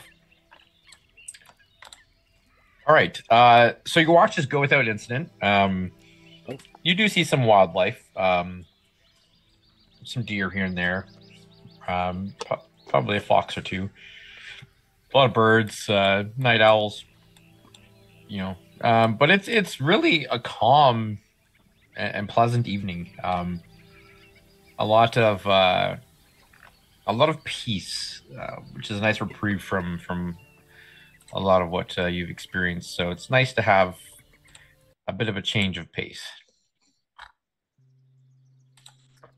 And you wake well refreshed. Taylind, your exhaustion is gone. Praise be. Have a wonderfully peaceful sleep. No nightmares, no dreams either that you remember. Just sleep. Just solid. Awesome. The pure fantasy of 8 hours of full rest, waking well rested. I genuinely enjoy those mornings where you wake up and feel rested, and you're like, all you remember was like lying down to bed, and then you're just up, and you're like, whoa, I was. And it's always on a day where you don't have to do anything. Yes. So it's like all this energy that I could be channeling into productivity is just going to be squandered.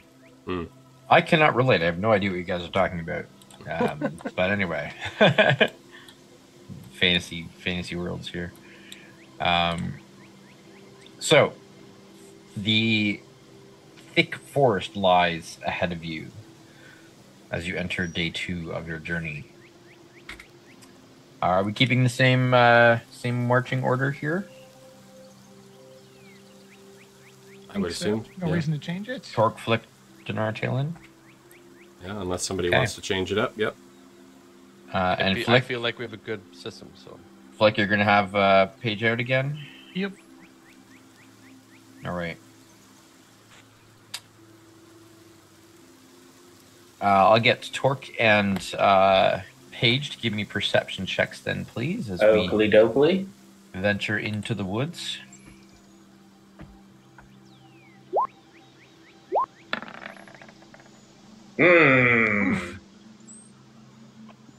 I don't see anything. You can't see the forest for the trees, unfortunately, Torque. well, hey. Unfortunately.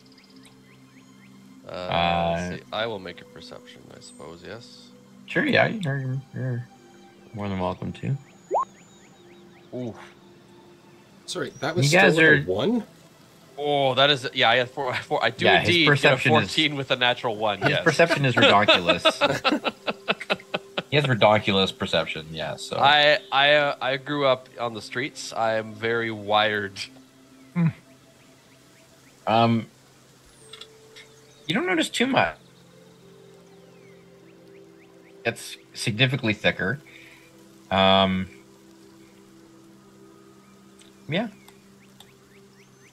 Other than that, there's nothing out of the ordinary, though. But the path carries on into these denser woods? Yes, it's flanked by, like, the woods are over the road. The road goes into the woods. And at a point, you can already see ahead where the road is fairly wide at this point. Wide enough where, like, people could kind of walk either direction side by side, but it narrows to more of like a single path.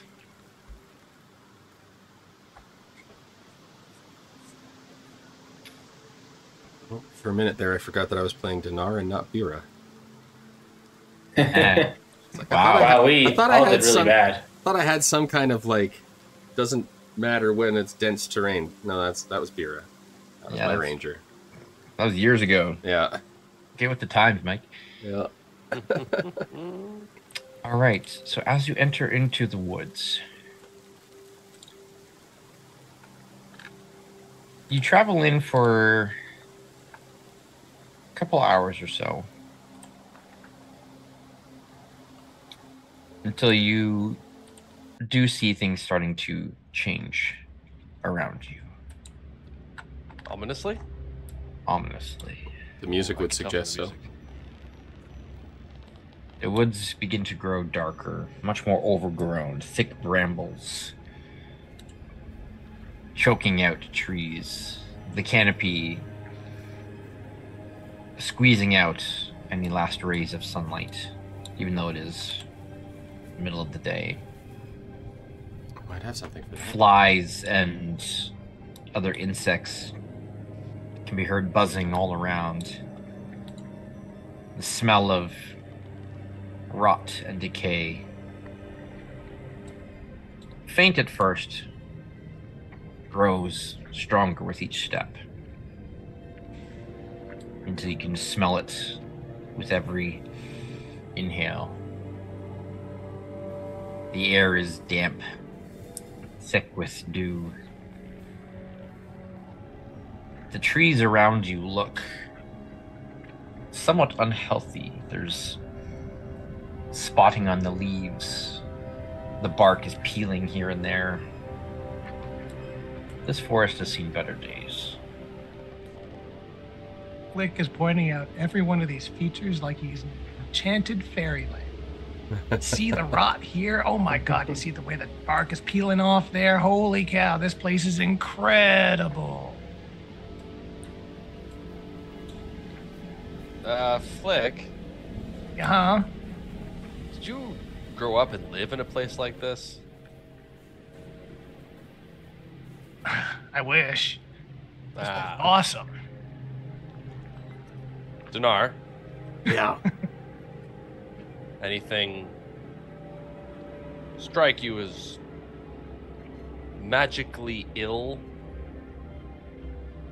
Magically delicious, more like it. Well, if you guys can hang on 10 minutes, I can I mean, we're not going anywhere. We might roll as for well. detect Can magic. you?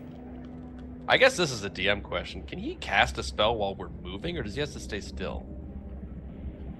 So as long as you are not doing anything arduous, so if you were just walking, I think it depends on the ritual, right? So if the ritual requires you to like draw a circle, like some of them would specify things like that. But if it's more just it takes like 10 minutes to cast, I would say you can do it while you're walking, as long as he's not distracted, you're not running.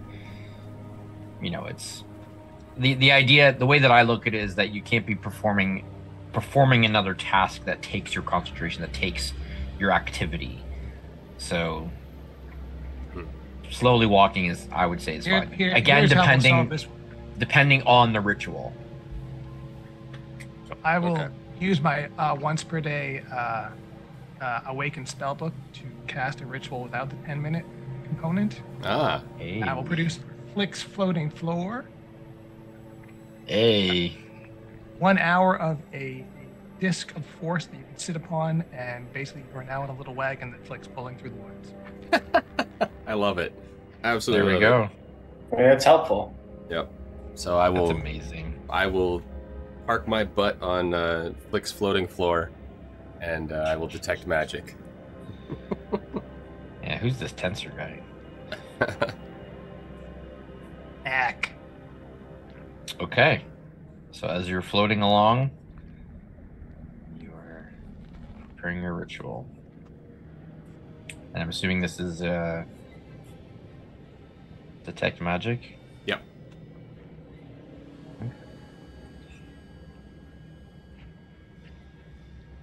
So 30-foot sphere lasts up to 10 minutes. It is concentration as well. There is something potentially arcane about your surroundings, but it's not magic directly. It's not like there was a spell that was cast or an enchantment. A lot of this rot does seem to be natural, if perhaps growing quicker than nature alone would allow for, but it is natural rot, natural decay, overgrowth. But there is a sense of magic in the air. And after kind of a moment of looking around with this sort of arcane vision you have, give me an Arcana check, if you would. Sure.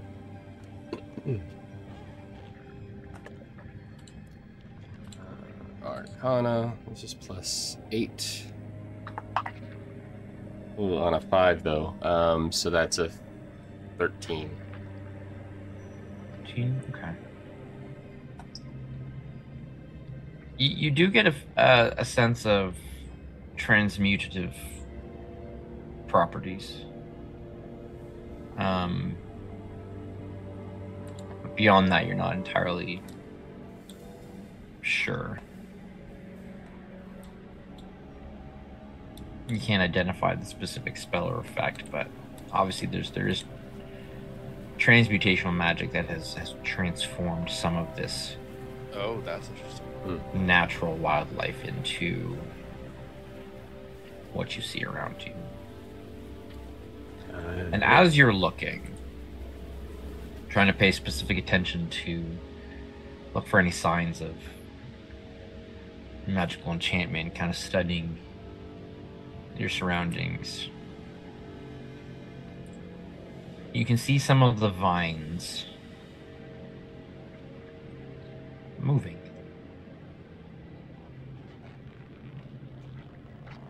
Hey, Flick. What's up, Skipper? I'm not getting a very clear picture of what's going on here, but there is transmutation magic at work in this forest. I mean, yeah. A little bit of necromancy, too, if my nose sniffing, right? That was my initial thought, yeah. Also, there's an element of this forest that appears to be alive, or at the very least moving. And I'll point to the vines that I see. Those are two different things. Oh, they might yes, be one and the trees same. are alive, thing, yada yes. yada, but yes, trees are moving, that's new information. Yeah. So keep an eye out, make sure they're not trying to entangle us.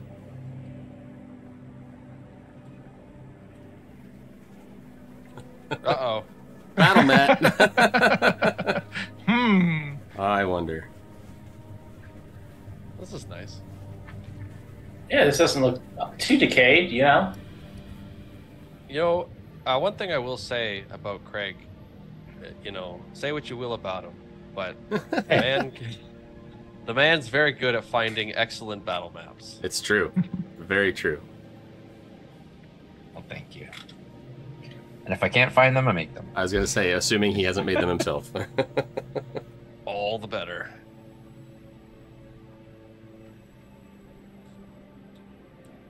So I'm getting there definitely is magic kind of vibe from you, Dinar. There's definitely magic. Getting a little bit of foggy details. But there's magic. Transmutation, Is this so... thing we should be very worried about? Very worried about no. Cautious with yes. Okay. I guess I will pull the pistol. I'll first produce my pistol, and then produce my rapier. And just kind of keep a wary eye out at the plants. Plants, trees. So if I start cutting the grass, is that going to give us a problem? No, I wouldn't do that just yet. Keep your eye out on the moving vines, though. The what? The moving vines. And Dinar will point out the ones that he sees moving. Okay. Cool. Great time.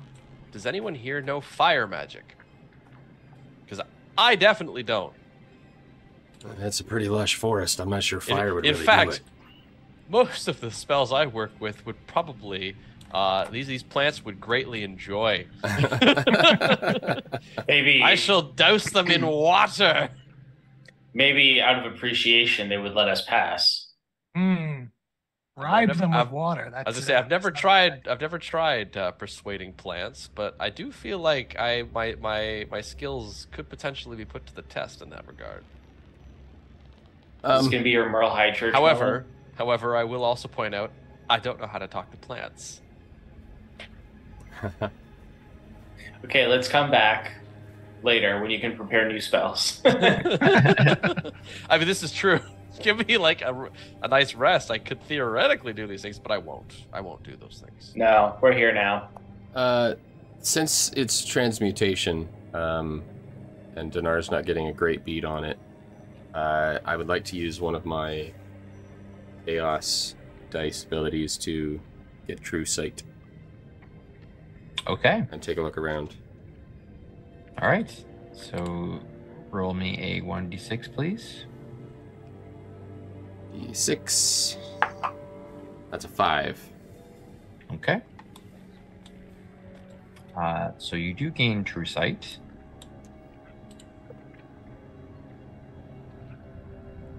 You are not entirely prepared for Jeez.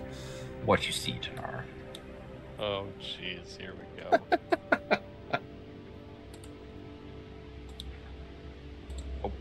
What's the range? What's the range on your True Sight again? That's a good question. I need to pull That is a up 'cause great it's been a while. question. Are these invisible flowers? That's definitely what I want to hear. 60 feet. 60 feet. 60 feet. Okay. And it lasts 1 minute.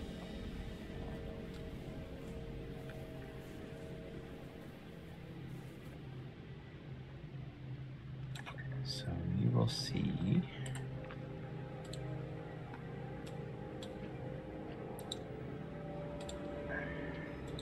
Oh my. So what appears to be just regular old flowers to all y'all.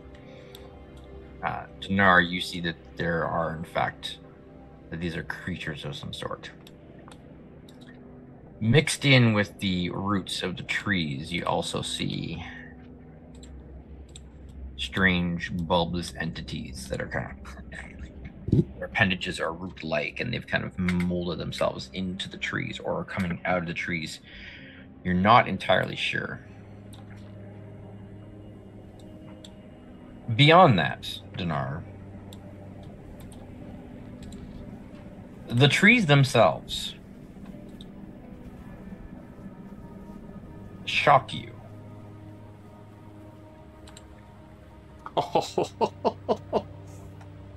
Okay. I was just about to say, everybody could see this, right? And their Oh boy. monstrances hiding behind the bark, you can see multiple eyes and fangs and tongues coming out of his roots. The eyes watching you as you enter, just focused on you. Let's hope their bark is worse than their bite. The rest of you, none of you see this. I'm putting up there for the sake of obviously, what Dinar sees. But Dinar, so you put your True Sight, and it's just like, oh, okay.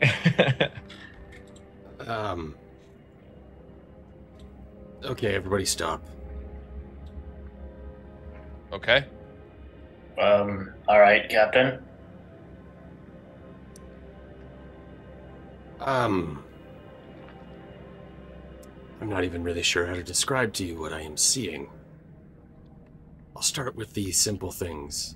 There are a handful of smaller flower-like creatures just off the side of the road.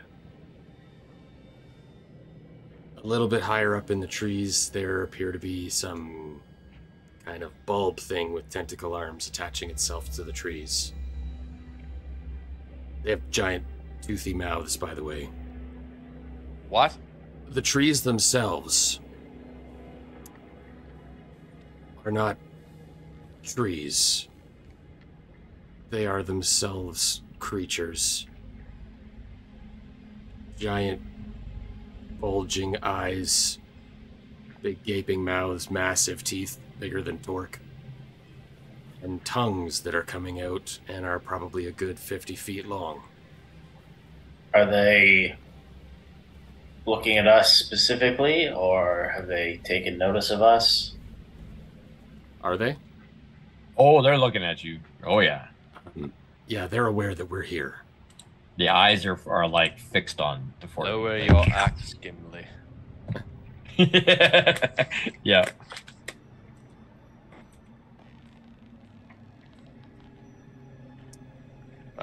Okay. So the trees have eyes, is what you're saying. The trees have eyes, and teeth, and tongues. And you're very, very sure that they're not just weirdly shaped bark formations. No, this is not like they're purple and blue and bright orange eyes. Okay. What do you Question. propose we do? Yeah, Is we it can't possible to- see any of that. So, do we turn back? I think you can tell, you can hear like there's this sort of, like Taylind's voice is pretty calm and collected and controlled, but you can hear the sound of like jewelry kind of jingling and like the kind of the trigger on his pistol kind of flickering slightly. Like he's nervous? Yes. Well, by my count right now, there are 1, 2, 3, 4, 5, 6, 7, 8, That's too many. potentially 9, 10 creatures that we might have to deal with. 10 creatures that only you can see. The closest one is right there. And Dinar will point to this one right here off the road. Do we just see a plant? Yep. You just see Yeah. flowers, violet flowers. They're obviously hiding their appearance to our eyes. There is definitely something deceptive about this Dinar, Yeah. wood. as you point at that flower, giving away that you see it, it reveals itself. Great. Oh. And moves to attack. Ah, boy. Now, can I just ask a technical question about our current order? I was gonna say, you should be in the back. Which Yeah. direction Yeah, are we you can- coming we from? can- We can move us. You're coming from here, so you Okay, move so- yourselves to. Right. Yoink. So we had Taylind was at the back. Yeah. Taylind and Dinar were at the back.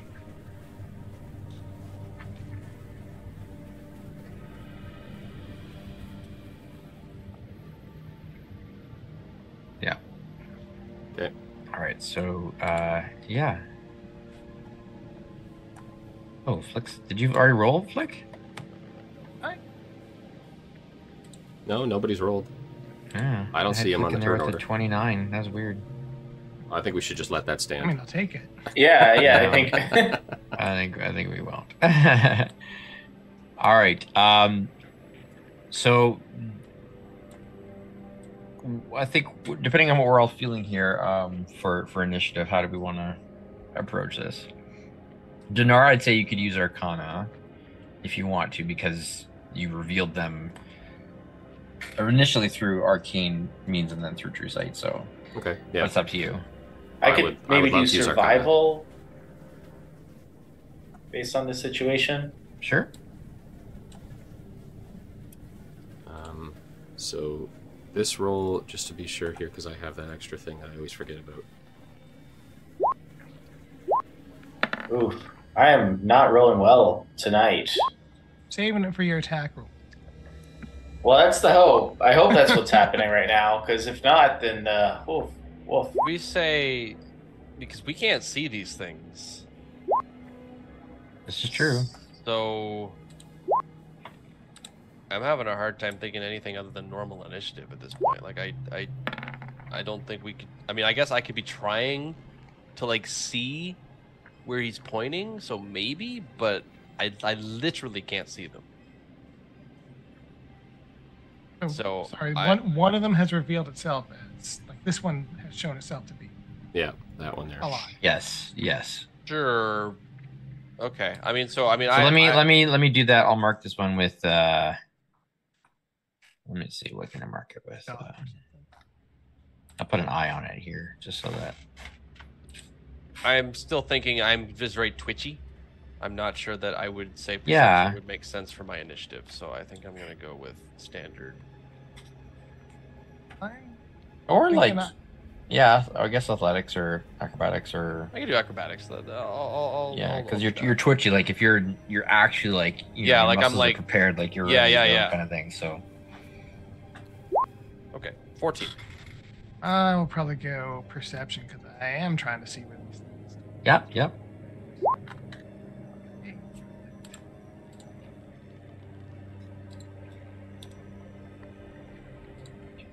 All right, so the one that started to move, Dinar, essentially, like you're like that thing right there, and it was like, rah! Oh crap, you saw me, and it's basically revealed itself in this. Sorry, just before we actually start, I have tactical wit, which allows me to use my intelligence modifier as a bonus to my initiative. So I would technically be a 26. Oh well. Fine then. Good old War Mage. Fine, Mr. Fancy Pants. Go Thank first. And so I think it'd be helpful. Whatever. If I think it'll be helpful. I do think it'll be helpful.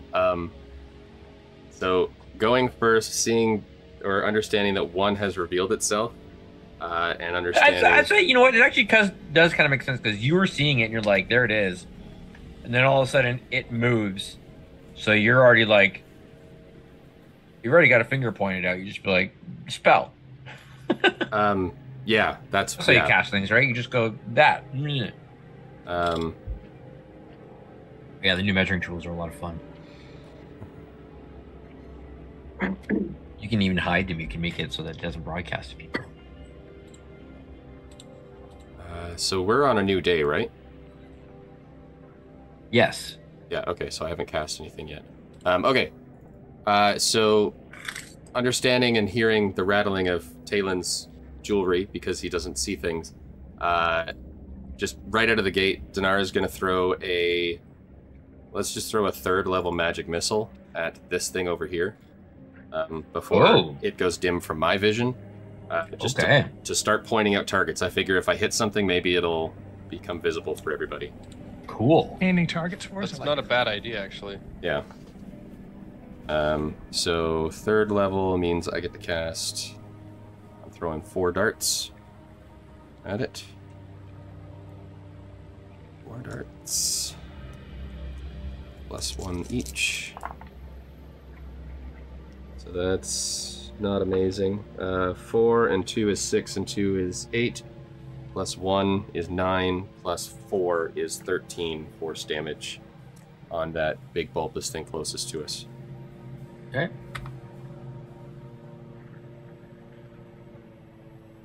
And you do, as you attack it, the rest of you do see.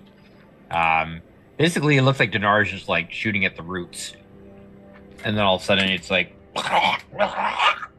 you see this big toothy maw surrounded by tentacles. You see this thing with like red eyes, kind of come out of the tree. Oh.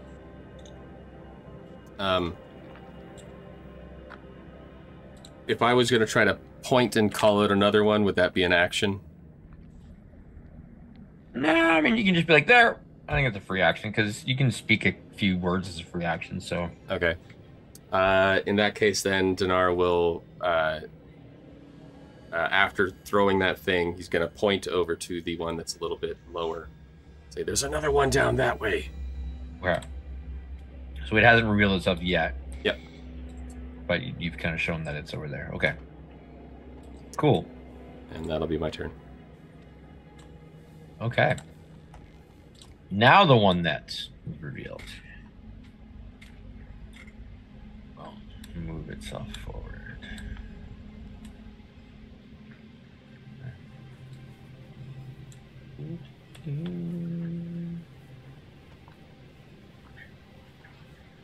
And I will mention that Paige is flying like 50 feet in the air.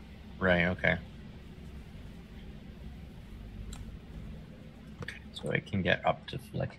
So Flick, this strange flower creature just starts coming towards you, like running on vines and stalks. Ain't you just a cutie pie? Very strange thing. Eat it. And it's going to whip out a tendril at you. 15 to hit. A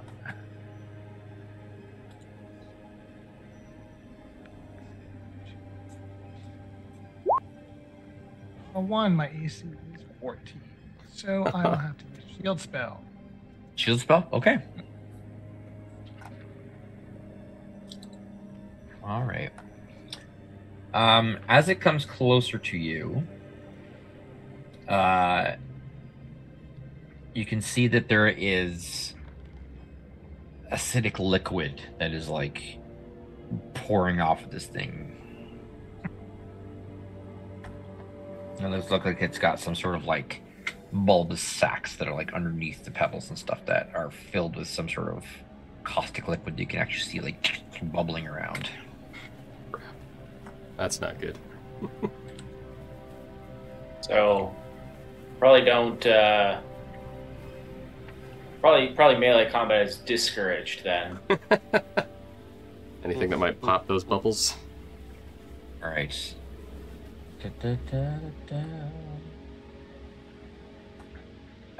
The creature on the tree that you attacked, you see it kind of pull back and then kind of use its tentacles as it like almost like slingshots, like it kind of like pulls itself for a second and just like launches itself off of the tree.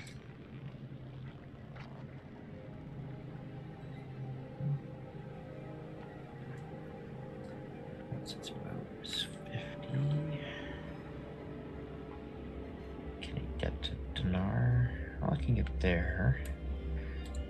So I don't get there. And it is going to use its reach. It's going to go right for you, Dinar, because Oh, wow. you heard it. Okay, that's fair. And so it's like just comes rushing right towards you. And it is going to. Let's see. It can't do that. It can't do that. It can only reach you with its tentacles. So it's going to make 2 tentacle attacks. That's a crit. Oh. Uh-oh. Mm. That new Yeah. AC is not paying the dividends we were I was hoping gonna for. say that's not gonna matter. Yep, that hits. All right, fine. I will Oh, spend. wow. That was poor roll, though. All right, all right. All right. So it's going to do 7 points of bludgeoning damage. Definitely could have been worse. Thank goodness for low rolls. Why do I get the feeling this? And second hit, 21. Yeah, there's nothing I can do about that. My current AC is 13, so shield wouldn't get me up to that. For another 7 bludgeoning. Ow. As it just throws out 2 tentacles and just whips you with them. That's fair. That's fair. And you can see its flesh kind of like undulating, and you hear this weird. It's not like a scream or even like a growl, but it's more just this kind of. And the sound comes out of it like it's making sound by the movement of its flesh rather than like by vocal cords. I assume it wouldn't have lungs. Yeah, it's more just like a vibrating kind of sound. It's gross. Flick. All right. Here's what we're gonna do. First off, not want to be standing next to Bulbous Violet. What? Delightful sound. I want to move. You know what? Taking one for the team here. Here we go. I'm going to move. I'm going to provoke from the big blobby boy first. Oh. It's 25 to hit. I will use a reaction. Silvery barbs that. Roll again, please. 11. Hey, there you go. All right. I will give myself advantage on my first attack because why not? Then I will provoke from the bulbous violet. Everyone, get out of here. That's what I'm doing. Oh, That's great. Oh man, Right, this thing is bring the thunder today. So you take 3, 4, 5, 6, 7, 8, 9 points of damage. 6 of that is bludgeoning, 3 of that is acid. Ouch. And you Not are ideal. grappled. Not again. As it reaches out its vines and just snags you as you try to run from it. Well,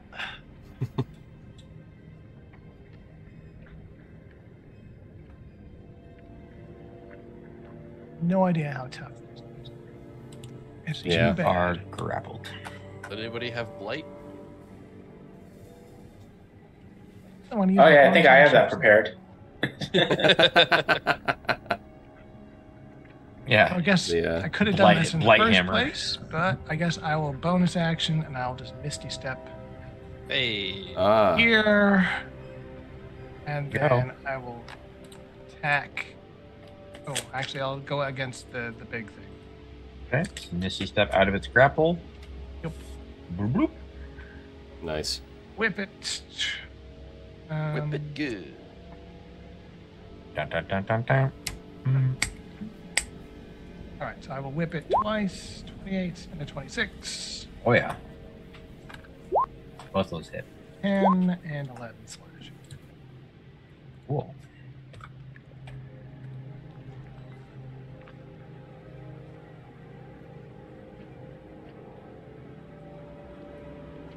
Good hits. Oh, hang on, that one of those should have been at advantage. So roll one more time and see. Great. Okay, we're good. Okay. Is that it for Flick? Let's see. I moved 5, 10, got grabbed, Misty stepped. I'll move another 20 feet. Okay.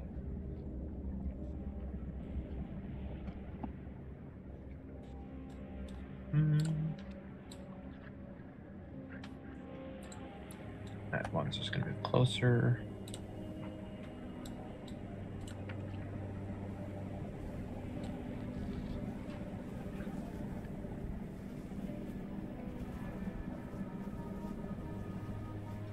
Creepy deepy.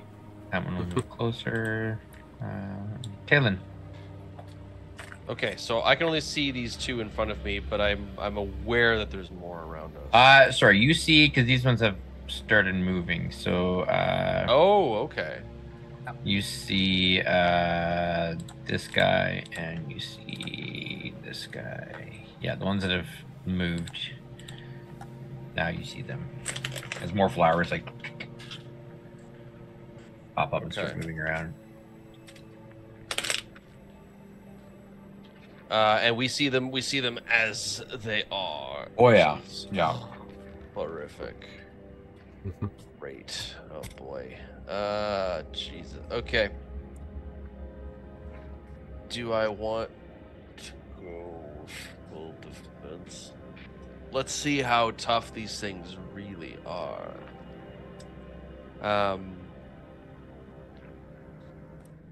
I'm going to move into position here. Okay. And then with a great inhalation of breath, I shall then angle myself towards the three on this side in a 30-foot cone, directed. Hopefully, I've looked at this in a way that I can do this without hitting Paige or Flick. Page it's is a little. up, so that should be a problem. Page is like way up. Yeah. Oh, okay. Then that's it. Should be no issue then. You do a 30-foot cone, you're gonna hit Flick. I will hit Flick. I wasn't sure. I mean, he's a hardy boy. He can take it. Yeah, because if you want to get the, you can get the Olnura and the further one. If I do it from where I just am, does that? Hang on, from where you were, a 30-foot cone. Oh, I guess because you can go from the if you go from that corner. Yeah, That's okay. true. Yeah, if you go from that corner, you can get them. Okay. That's true. I'll just kind of move to the side a little bit. I was going from center, but yeah. Sure, yeah. And then I will kind of move over towards Torque, just at the edge of their threat range, and angle towards them. And I'm going to need the three of them to make Constitution saves as a torrent of water and air surges towards them. As I was saying, blow the men down, bullies, blow the men down. Way, hey, blow the men down. Blow them straight back into wherever they came down. Oh, this is looking nice for me. 15, nice. 13, 13. I love these new measuring tools, man. I just gotta say, like... Yeah, that was great. Being able to do the cones and stuff like so easily, it's fantastic. Took them So long enough. All three of those are going to be fails. Which is awesome. So they're looking at 26 force damage. Ooh. And they are going to get pushed 16. 7 so it's 25 feet away from me. Wow. Wow. What is all the of spell? them take Yes, this is Pulse Wave. Oh, Pulse Wave. I was going to say. Magical Secrets is a wonderful thing. It sounded like Tidal Wave, but that's much better. No, this is Pulse Wave. This is a slightly beefy. I don't think we want to water the plants, no. Yeah, it's trying to avoid... You said 25 feet away? 25 feet. Wow. Dang. I shall then bravely take cover behind Torque. Heroically so. Heroically.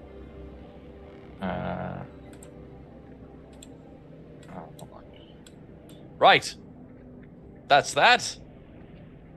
Now Torque. Mm-hmm. You've given me some time to blow the men down. Now you do the same. Feel inspired and all that. You know the drill. Okay, they got pushed 25 feet. Okay, Yeah. so the flowers have these bulbous pustules on them that makes it seem like direct melee confrontation is probably no bueno. Yeah. That being said, I'm going to rage. Nice. It's starboard on larboard, on deck they will sprawl. For my elemental cleaver for this rage, I am going to go with fire. I think that makes the most sense given the circumstances. Okay. I would agree. Your rage makes you bigger, right? It does, but I cannot alter the size myself. Mwah. There we go. And that was the sound that happened. Mwah. Just That's as Right. it grows, just... As part of the elemental cleaver, I can also throw Whelming Wrath. So, first attack, which I'm going to be making recklessly. yeah. Nice.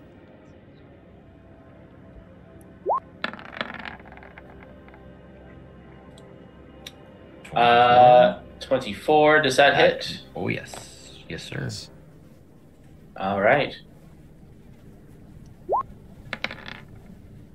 So that'll be 14 bludgeoning damage plus 3 fire damage. That's not correct. Oh, no. Sorry, that's... What is that D10 from? It's been a while. Been a while.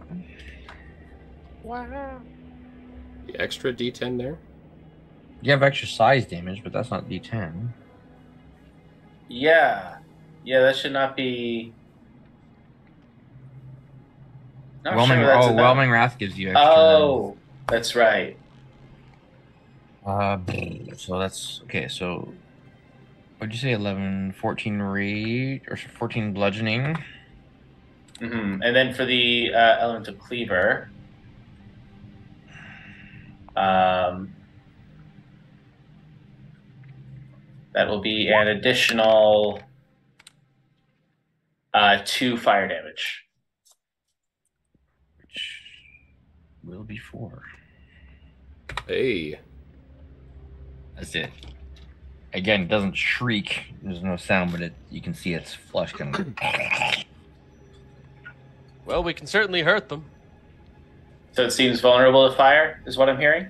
Indeed, it does seem wrong. Fantastic. Let's do that again. 22. Does that hit? Yes. The torch just commented like fireworks. In an effort for all of us to be thematic to this this game's sort of theme and idea, we've neglected to improve our arsenal with anything other than water and wind. It would seem. So we are counting this additional D10, right? That is applicable. Yep. Yeah. Okay. In that case, that's 18 bludgeoning damage plus an additional 8 fire damage. Ooh, yeah, that's hurting. You're ripping like shreds of its grotesque flesh off. Tentacles go flying. It's looking rough. Super rough. You can't see hit point bars, by the way, in case you're curious. You can't see them? Nope. Dang and poopy. I think that's all I can do this round, and I'm probably not going to move any further because I don't want to create any openings for it is looking rough. Hey. For the squishies. So I will end my turn there. I thought I had it set as like it shows them, but I forget that I have to do it for like every single one. I could have sworn Dinar had Firebolt at some point. I do. Okay, so we have fire. Some fire, yeah. Something anyway, yeah. Yeah. Okay. Can you see them all now? Yes. At least of the ones that are on screen for us. Yes. Counting the ones that are beyond 60 feet.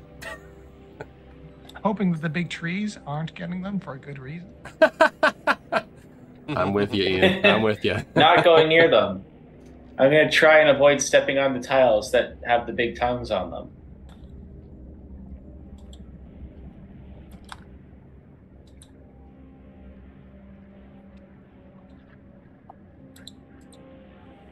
Oh, I can get there. Beautiful. 50 feet. Oh boy. The Alniora comes running in at you, Flick. It's a lot of speed. And as it's in range, it gets to do all the things. So first it's going to bite. That'll hit. I've already used my reaction, so I can't shield. So that is going to be 15 piercing, and I need you to make a Constitution saving throw. Constitution. Blow it. Ugh. So you will take an additional 7 poison damage. Ooh. Awesome. At you, Mom. I'm going to claw at you. 20 to hit. Another hit. As established. 13 piercing. Followed up by a crit on the tentacle. No. Why do you gotta do that for? For only trash damage on it. Hooray! only 8 points of bludgeoning. How much do you want to bet these things are immune to charming? And a 24 to hit for another 4 bludgeoning. Oh my goodness, how many attacks? Is that 3 attacks? It's got the claw 4. and 2 tentacles. I mean, it is a creature made of like branches 4, yeah. and tendrils and tentacles. It gets a bite, claw, and 2 tentacles when it's right. close. Wow. Yeah. Oh man. So it just comes at you, Flick, and just like starts tearing into. You're trying to fend it off, and it's just like biting, and like there's claws coming at you, and tentacles whipping at you, and it's just like. Yeah, it sucks. And this bulbous. Don't worry, in 20 minutes when it's my turn again, I'll help you out. I'm up relatively soon. I can. As As long as they don't swarm me, I should be fine. Oh wait. bulbous. That one's gonna be an 11 to That'll be a miss. Yeah. All right. Top of the round. You guys now see the trees. Oh. The eyes start to pop out of the bark, and the illusion fades. And they let out an ear-piercing shriek. It's just like you see the leaves like all shiver around. The grass beneath your feet starts to grow longer and Oh crap! it's like it's going to. We should have stayed on the path. Thicker. That's all it does this time for now. Dinar. Why didn't I take Fireball?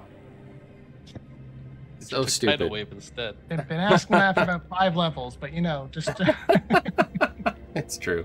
It just keeps not happening. I don't know what to tell you. But oh, just kidding. Light would be a good choice at this stage. We've never fought. This is the first time we've fought plants. I think so. Yeah. As far as memory serves. Like, I guess seriously, we may have fought like 1 or 2 odd things here and there, but how hurt? I know I can see the health bar there, but jeez. Okay, well, Dinar's gonna take a couple steps over to here. What is going on here?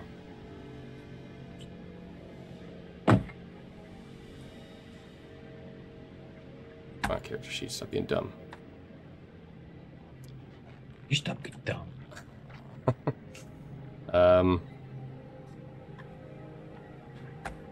It's probably the best thing that I can do is this. Yeah.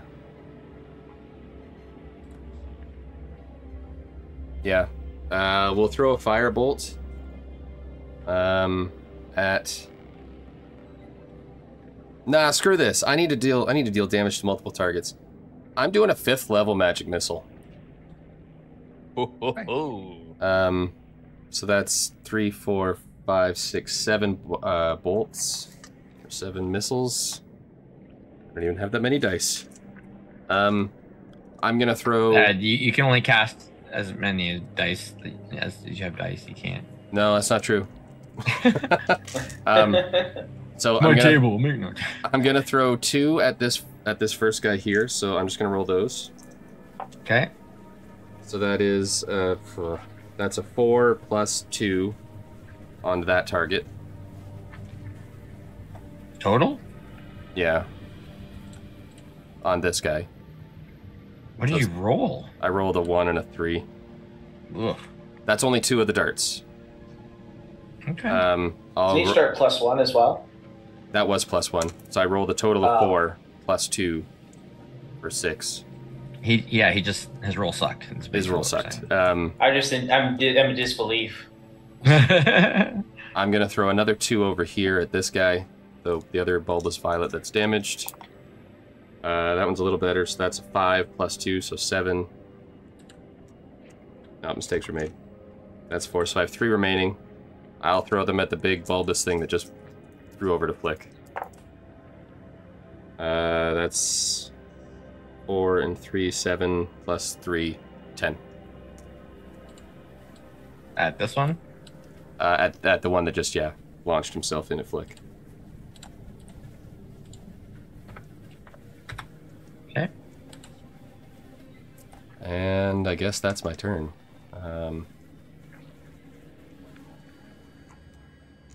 Yeah. Okay. Yeah, I don't want to make anybody burn their reaction.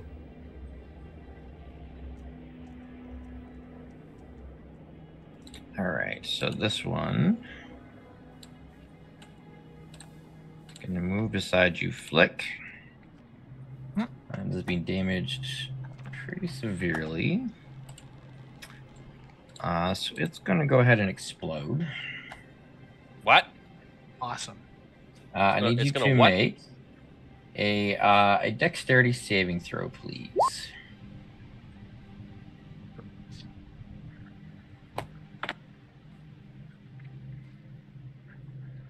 13. Okay.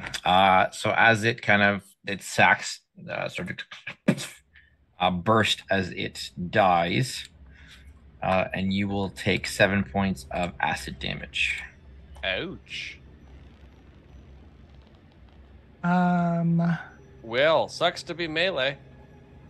As usual. I will Isn't that right, Dinar? use a reaction. Okay. I will cast a 3rd level absorb elements. Oh, smart.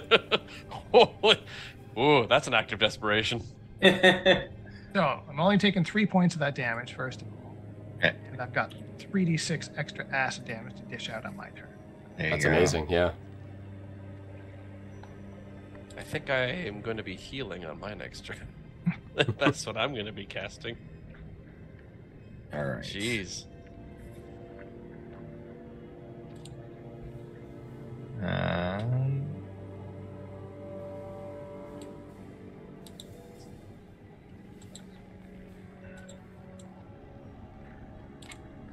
Oh my god, I actually get an opportunity to. What the hell?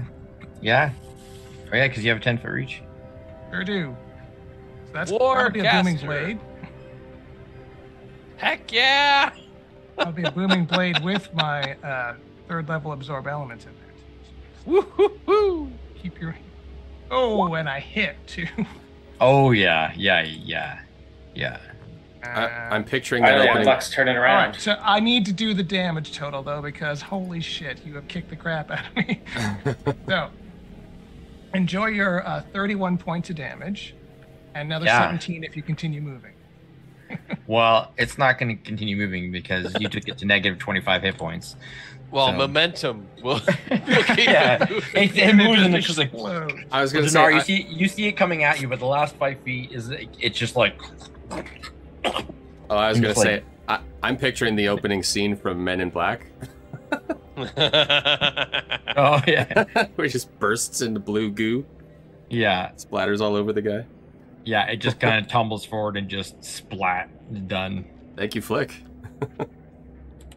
Oh my. Yeah. Got your And back, buddy. now, Flick, it's your turn. All right, so don't like being next to these guys when they explode. It kind of sucks. Isn't it tasty? So I'm gonna try. So again, I'm gonna provoke from this little turd over here, and he's not gonna crit me this time. Don't say things like that. The bulbous violet is going to attack you. And Hey! 7. Hooray! Success. I will move again. How far do I want to go? I think I'll be good there. Okay, so that's my movement. Bonus action, I'm going to cast Dragon's Breath Fire on Paige. Hey. Oh, smart. Paige is going to use their action in a minute. And I'm going to, with my action, I will do 2 whip attacks on this guy. Big guy. Bang, bang. Yeah, they both hit. Hey, they both hit. Nice. Low AC. Good. So Got to balance out the crazy attacks it has. So that's 17 points of damage. Mm-hmm. Paige will pop in here. 15. Shma. Hit these two with some fire damage. Mm-hmm. So, Dragon's Breath. Dex save for 13 fire. Ooh. 8 for the big guy. Yeah, And 11 for the other one, so they both fail. that. Nice. So that's 13, 13 fire. Yep. which equals 26.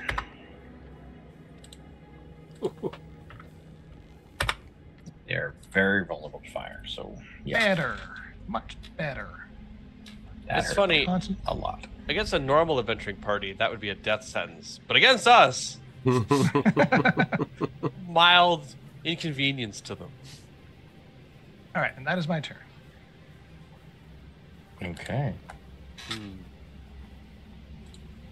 This one way down here. Else, not crazy.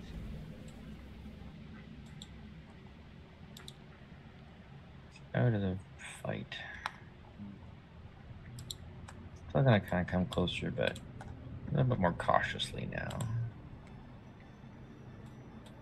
This one I got pushed away.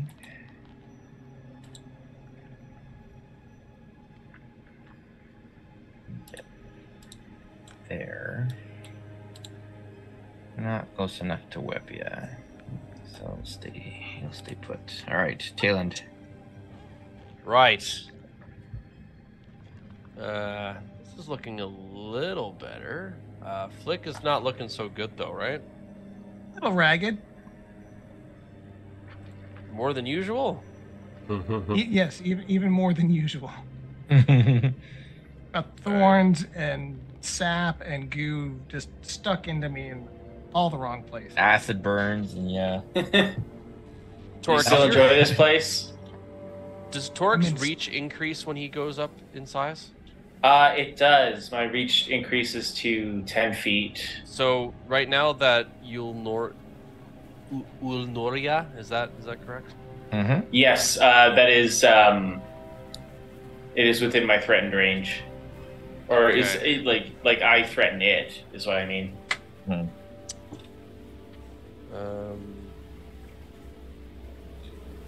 Oh man, I wonder what their wisdom is like. Let's give it a shot. I shall lace a discordant melody. Their sagacity is boundless. So it will need to make a wisdom save. This boyo here. A curse upon you, sorrowful. That's a thick and big old fast. 5. Nice. Your days have been numbered, each hour you're lost. I was being facetious, of course. Yeah, that is a dissonant whispers. Now, I don't know if it's immune to psychic damage, but it's going to take 18. It is not immune to psychic damage. Excellent. Thank God. And It has a mind of sorts. it must immediately use its reaction to move as far as its speed allows away from me, which will provoke opportunity attacks from both Flick and Torque. That's true. Hell yeah! Also, can I just say, an 18 on a 4th level spell, that's rough. A little That's, harsh. I could have rolled better. It's not bad, but like, eh. Should I go ahead and roll that Go opportunity all the way attack to now? there. Or? Yeah. Yeah, go ahead. Okay, Swing, this swing, will not be swing. reckless, unfortunately, but You do have my bardic inspiration, though. that is true. Oh, Not that I'll be able to You use let us it. all down, Jack. Well, Oh, ain't and that this just the pits? all right. So he will also take the extra 11 Yes, you will. plus 32. We'll take the what, sorry? Because he still has to move, he'll take the extra 11 from Booming Blade. Okay. So 32 in total. oh wow. Yeah, that hurt him.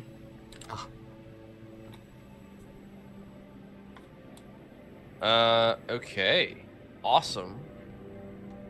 I think I'm gonna move onto the path away from the grass. Good point.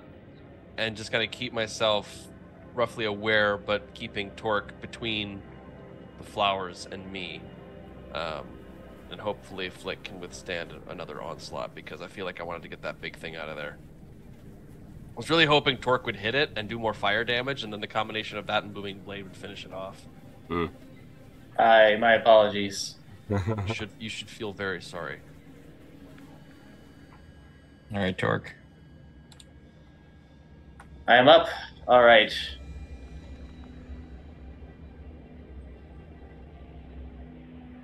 Wow, he really ran so far away. Couldn't So get when that away. other one exploded, what did it seem like the radius was on that? Do I need to reposition Flick before I do anything here? It was immediate adjacency, so within 5 feet. Reposition. Well, I can't do that, so that's why I ask. Let's see. Do I need to throw Flick out of the way?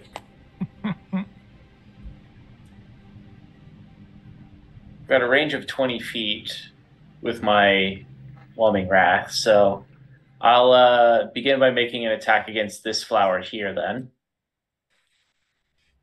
Just like, without context, like, I'm going to attack this flower here. You rage against that flower. 23? Yes, definitely. Okay, that'll be 30 points of bludgeoning damage plus an additional. Which one was that again? Sorry. Young fella right here. That one there. Yeah. Okay. So plus an additional 10 fire damage. Yeah, you obliterate it and incinerate the acid. Then I guess I'll step over here. Just maneuver myself to be within 20 feet. Without stepping on Paige. And attack the... That should do it. And attack this one as well. This one over here, yeah. Yep. 24. Yep. So that's 15, 20 points of bludgeoning damage plus an additional. Plus dead, yeah. Well, I mean, just how dead is it? 4 additional. I'll be right back. Extremely dead. I'll be right back, but I'll have my headphones in. If in case I die, I'll know. Good to know. I mean, Torque hasn't even been damaged, so. Flick's been tanking this one, fortunately. Yeah. He's been doing a bang-up job of it. I was gonna say, yeah.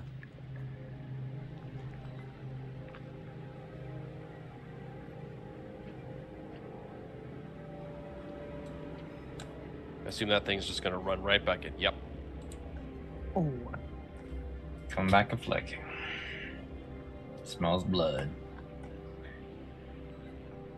All right. How dare he make you bleed your own blood? 12. Nerve. 12 will miss. Claw attack. 14. Misses.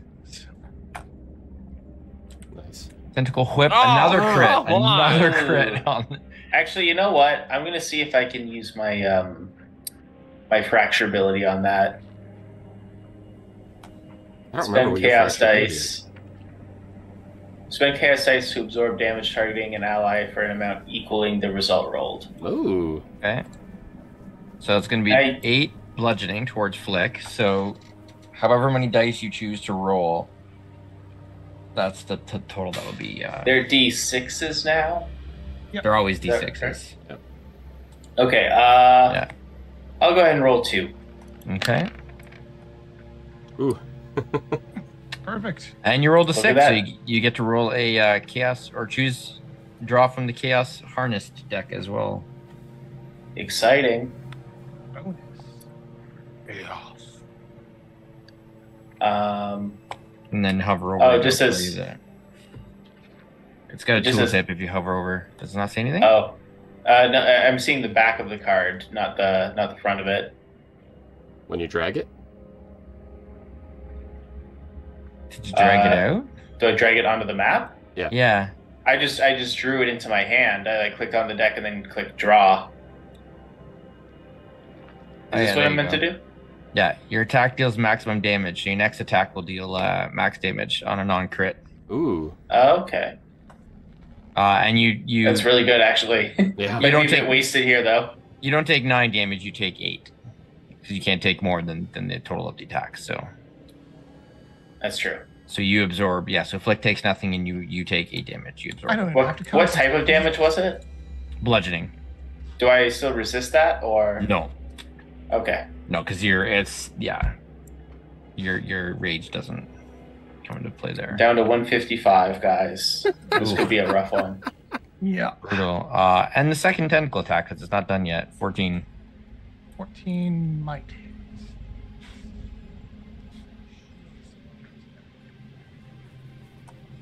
That's 8, so you're good.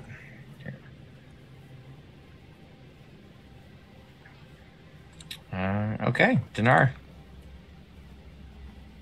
I don't want to be that kid in class, but does the map have a turn at the top of the round? Nope. Okay. Apparently my portable flamethrower is keeping the grass at bay. We're good. Seeing as I know that Flick is next, he can probably deal with that. However you say that. Alnoria. Alnoria. I am going to conjure up a firebolt, and I will sling it at the remaining untouched bulbous violet down here. Okay. I have to make a spell ranged attack. This better hit. Let's do this dice. Don't screw me, dice. Come on. +8. 17 + 8, so 25 to hit. Yes. And that is, now that we're 12th, well, we're 11th level before, 3d10.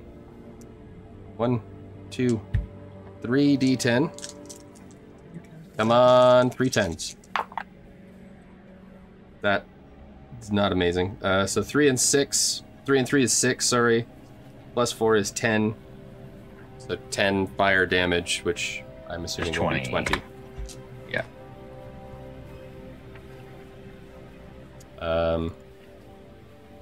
And then I think Dinar will take a step back onto the path. He'll cross over Taylind and go to there.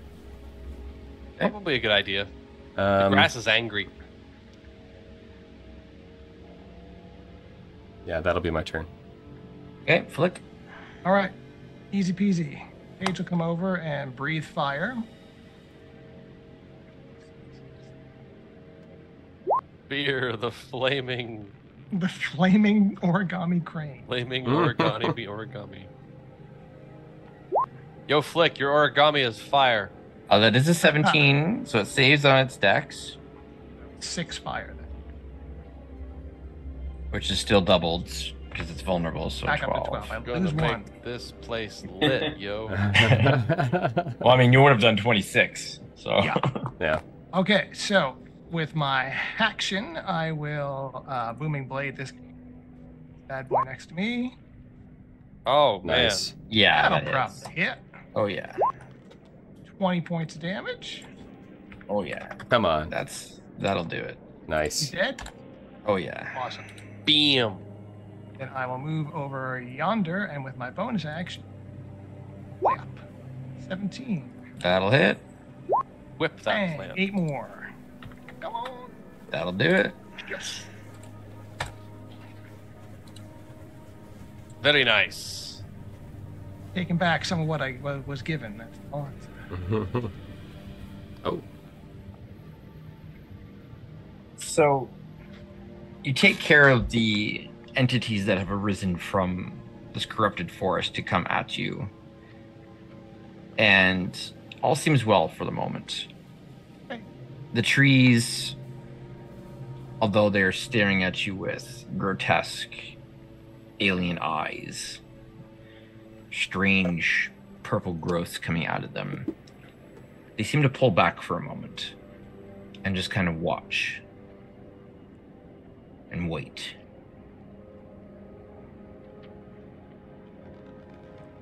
And the grass shrinks down a little bit again.